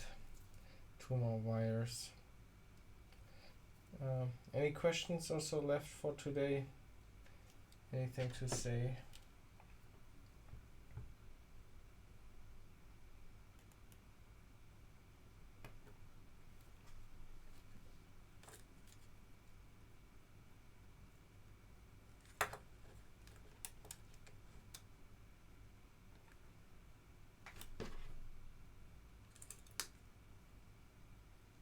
I would go mad with all those tiny wires. Yeah, I was so happy yesterday about the wire clipper, and so that it's not working out today is kinda demotivating.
Excellent.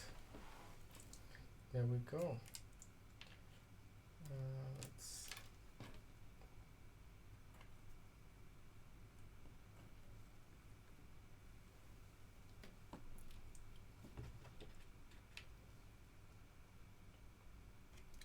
This is the enable. This is the clear. Oh, we could have also checked if the clear works. Maybe we can do this. No.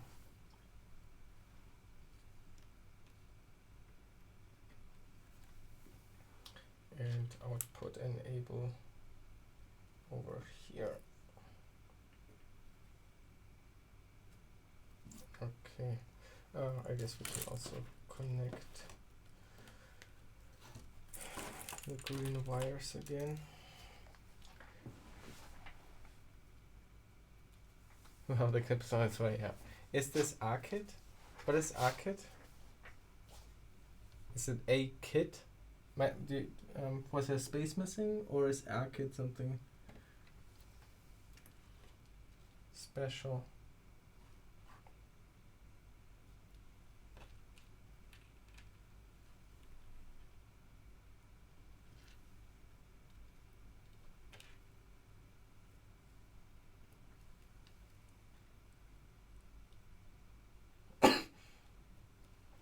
A kit, okay.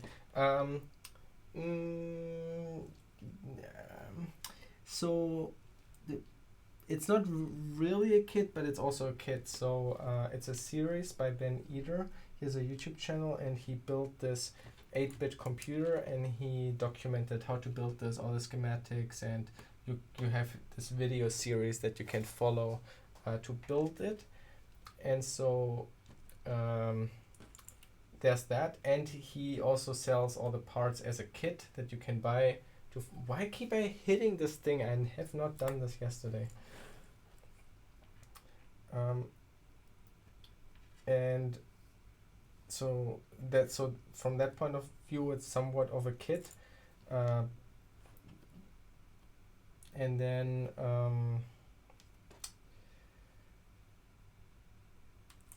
but then like, again, also you can like modify it. You can build your own stuff. People are extending it. People implement different instructions or add more memory and all this kind of stuff. And I also wanna improve on it at some point. So I didn't buy the kit, but mostly because I'm not from the US, so delivery would have been super expensive.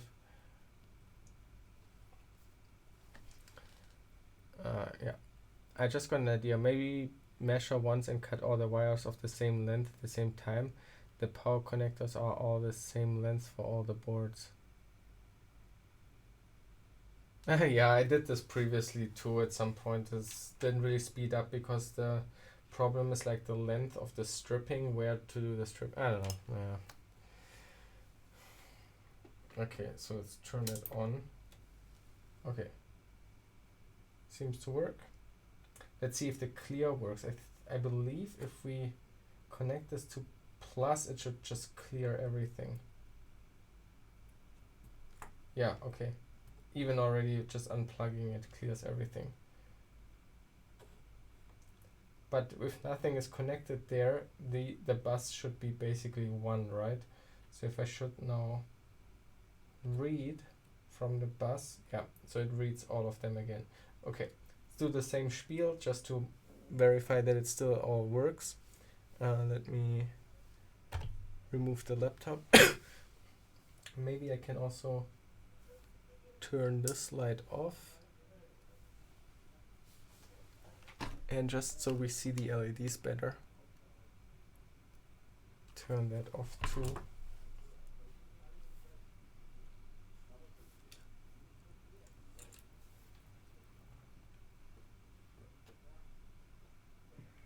Okay, and we use manual clock again. So input is enabled. We read the bus into the register. We disable the input. We enable the output. So this register is outputting now over here. Now we enable the input of this register down here. And now to read it, oh, we didn't connect the clock.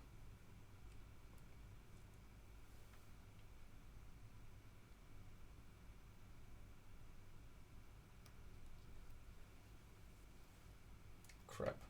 Okay.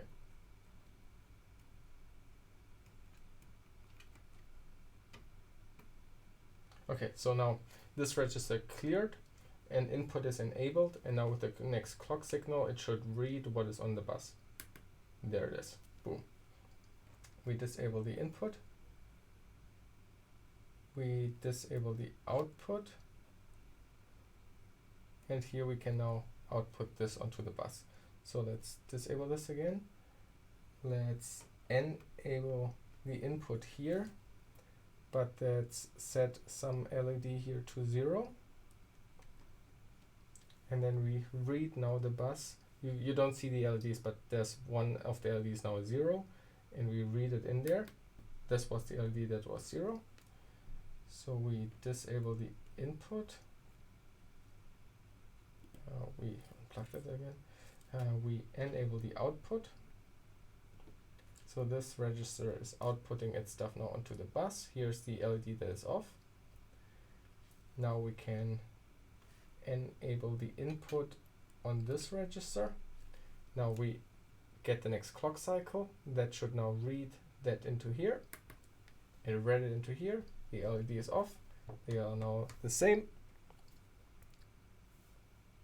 And it works.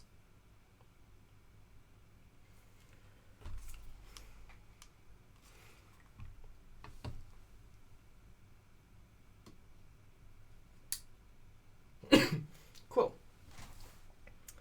All right, that's for it tonight. This works cool. It looks already pretty cool, I would say.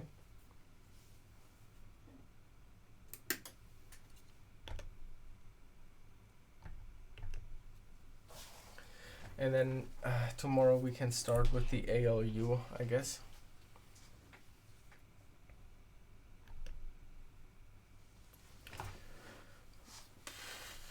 Wow, I'm tired.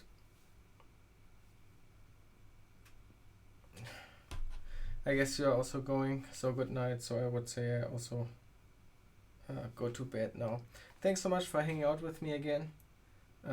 We didn't make too much progress, but we had some good conversations, I think. I hope my makeup tutorial helped you, and hopefully we will soon get the good wire cutter, and then we can continue.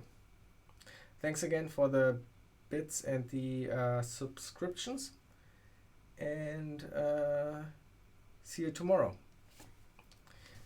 Bye bye. Okay, so wait, how do I let's see. Okay, bye bye. I will not be streaming Saturday, but probably Friday, so tomorrow Friday, not Saturday, and Sunday, and I will host somebody for sure.